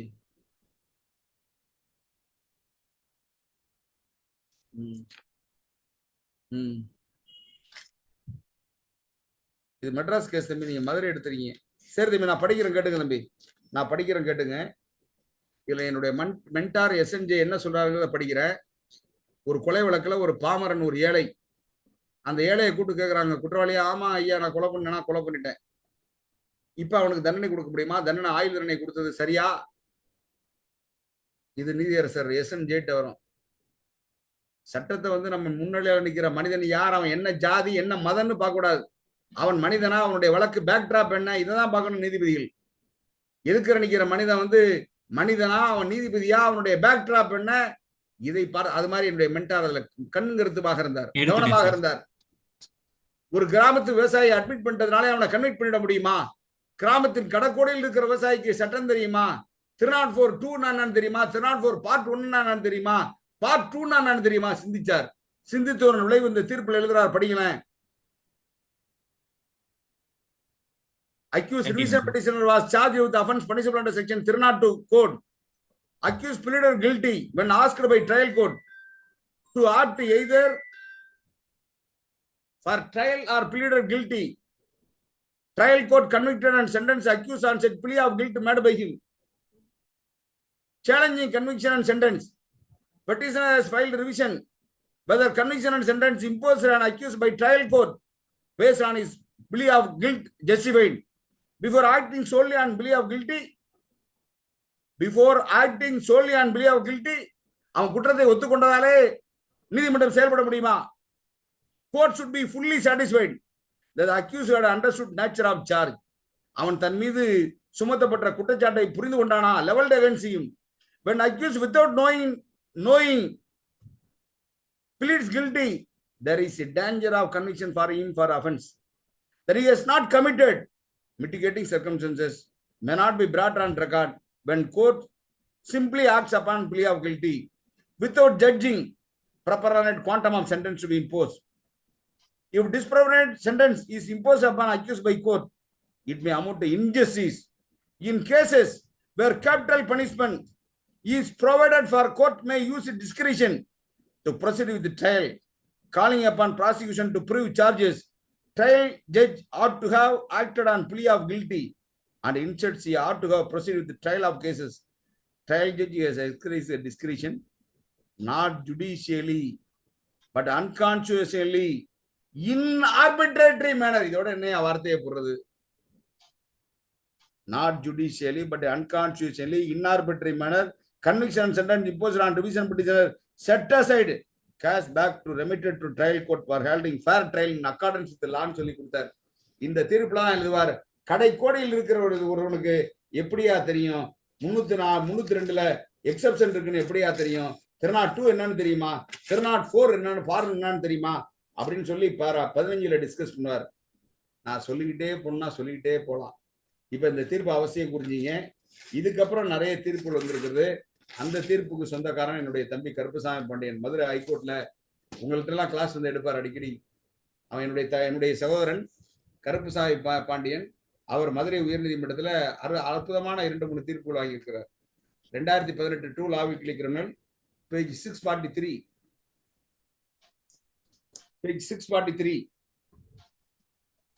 ராஜா vs state represented by the Inspector of Police, NIB police station Theni. அது யாருமா phone number? NIB police station Theni. Case that accused was in possession of 2 kilograms of ganja and pleaded guilty. Trial court based on mere oral submission imposed on the sentence without any materials. Fair trial not followed. 2 kilo கஞ்சா வச்சிருக்கான். குற்றவாளியான்னு கேட்டா ஆமாங்கிறான். இந்த குற்றவாளியான்னு கேட்டா ஆமான்னு சொன்னே அதை வச்சு கன்விட் பண்றாங்க. அதை கன்விட் பண்ணது தப்புன்னு சொல்லி கருப்புசாமி பாண்டியன் மதுரை உயர் நீதிமன்றத்தில் வழக்கு தொடர்றார். நீதியரசர் சதி செய்யாட்ட வருது. அந்த ஐயா அப்படியே அந்த என்னுடைய மென்டார் சொன்ன கோபால் வர்சஸ் வழக்கில் தீர்ப்பு எடுத்து காமிச்சு இது தப்புன்னு சொல்லி அந்த அக்யூஸை விடுதலை பண்ணிடுவார். இது தப்புன்னு சொல்லிட்டு ரீட்ரையல் கொடுத்துருவார். இது தப்புன்னு சொல்லிட்டு அந்த கேஸை ஜட்ஜ்மெண்ட் படிக்கிறேன். In view of the above said principle, taking note, the submission of the legal linear for the appellant counted that the quantum of sentence was not for appellant accused. View that the trial court has mechanically imposed the conviction. Fair trial has not been found. There is a violation of fair trial committed 21 of the Constitution. One cannot be deprived life. In the above context, the judgment of the trial court suffers legally at the same to be liable to be sentenced. In the result, the criminal is allowed, and the countries are possibly the land additional judges become several judges for Madurai are set aside. சரிங்களா? இது மாதிரி எண்ணற்ற தீர்வு முடிவுகள்லாம் நிறைய இருக்கு. சுரேஷ் கொஞ்சம் லைனுக்கு வாங்க. Suresh 1 minute sir. 1 minute sir. Suresh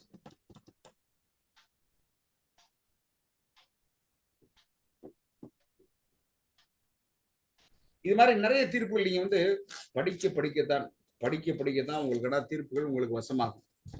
இப்ப நீங்க கேட்கலாம், நான் ஒரு ஜஸ்டிஸ் மாலாமா எங்க நாகப்பட்டினத்துல டிஸ்ட்ரிக்ட் ஜட்ஜா இருந்தாங்க. நீங்க ப்ரொவிஷன் கேஸ்லன்னா ஒரு ப்ரொவிஷன் ஒன்று உண்டு.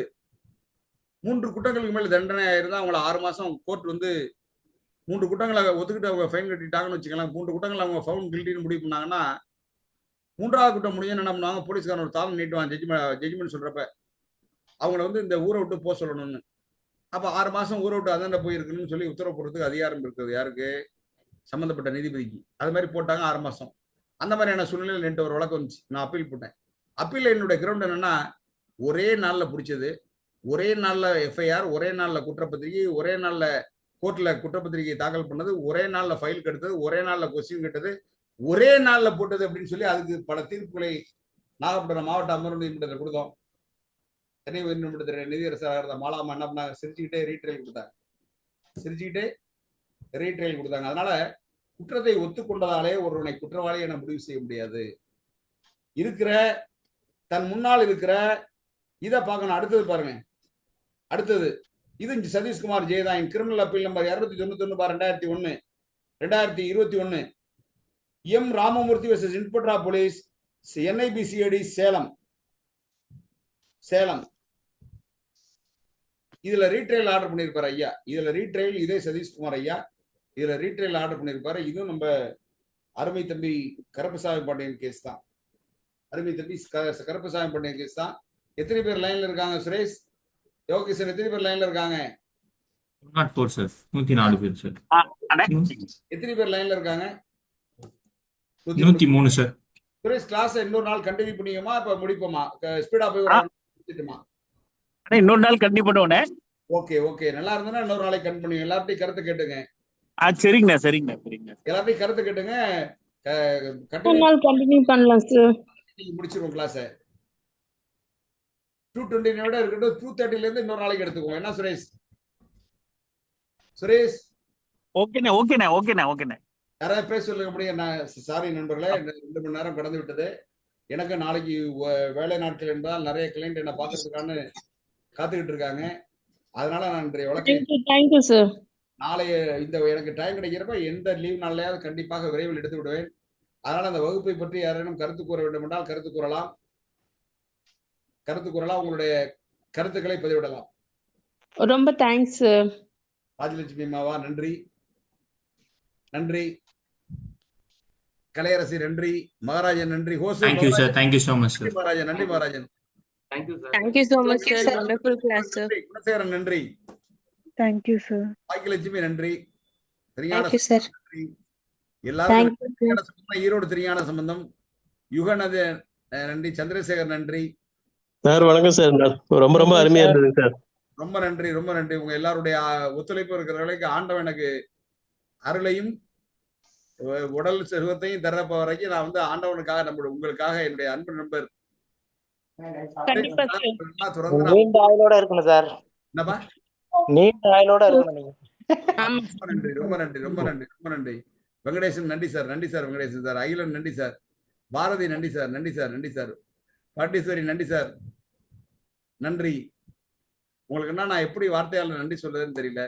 இந்த மாதிரி நீங்கள் போடுற அந்த வாழ்த்துக்கள், நீங்கள் கொடுக்குற உற்சாகம் தான் இந்த விஷயம் நாங்கள் செயல்பட்டு இருக்கோம். அந்த வகையில பிரியங்கா சேலத்துக்கு நன்றி, இளவரசிக்கு நன்றி, எல்லாருக்கும் நன்றி. உங்களை எல்லாரும் மீண்டும் மதுரையில சுரேஷ் வந்து பிசிக்கல் கிளாஸ் எடுக்கிறப்ப எல்லாரையும் வந்து சந்திக்கிறேன். நன்றி நன்றி. சுந்தரி நன்றி. சிவகாம சுந்தரி நன்றி. Thank you so much, sir. Thank you so much, sir. Thank you sir. Thank you sir. வாழ்த்துக்கள் வாழ்த்துக்கள். ரொம்ப நாளை இழுத்து இருந்தா உங்கள்ட்ட எல்லாத்தையும் சாரி கேட்டுக்கிறேன். சாரி. அண்ணே அண்ணே நாங்க எல்லாம் கொடுத்து வச்சிருக்கேன். ஆமா சார். நன்றி. பார்ட்டிசிபென்ட் இதை அப்லோட் பண்ணுவோம். யாராவது மிஸ் பண்ணியிருந்தீங்க, கேஸ்ல விட்டுருந்தீங்கன்னா நீங்க அதை யூடியூப்ல பாத்துக்கலாம். இட் வில் டேக் 1 or 2 daysல it will be in YouTube channel. தேங்க்யூண்ணே. ரொம்ப நன்றிண்ணே. அது கண்டினியூஷன் போட்டுக்கலாண்ணே. நீங்க நேரம் இருக்கும்போது சொல்லுங்கண்ணே. ஏதாவது சாட்டர்டே சண்டே. உனக்கு எடுக்காம யாருக்கு எடுக்க போறேன்? நான் எக்ஸெப்ட் நான் வேற எங்க எடுக்கிறேன்? ஒண்ணு தவிர எங்கேயுமே எடுக்கிறது இல்லை. எடுத்தா பார்ல எடுக்கிறேன், அல்லது ஜுடிஷியல் அகாடமி எடுக்கிறேன். அவ்வளவுதான்ப்பா. நன்றிப்பா. ரொம்ப நன்றிண்ணே. தேங்க்யூண்ணே. Thank you, sir. Thank you so much, sir. Thank you. நன்றி. போன் அடிச்சவங்களுக்கு முன்னாடி தீர்ப்பன சொன்ன கவனிச்சு என்ன பார்க்க சரியா?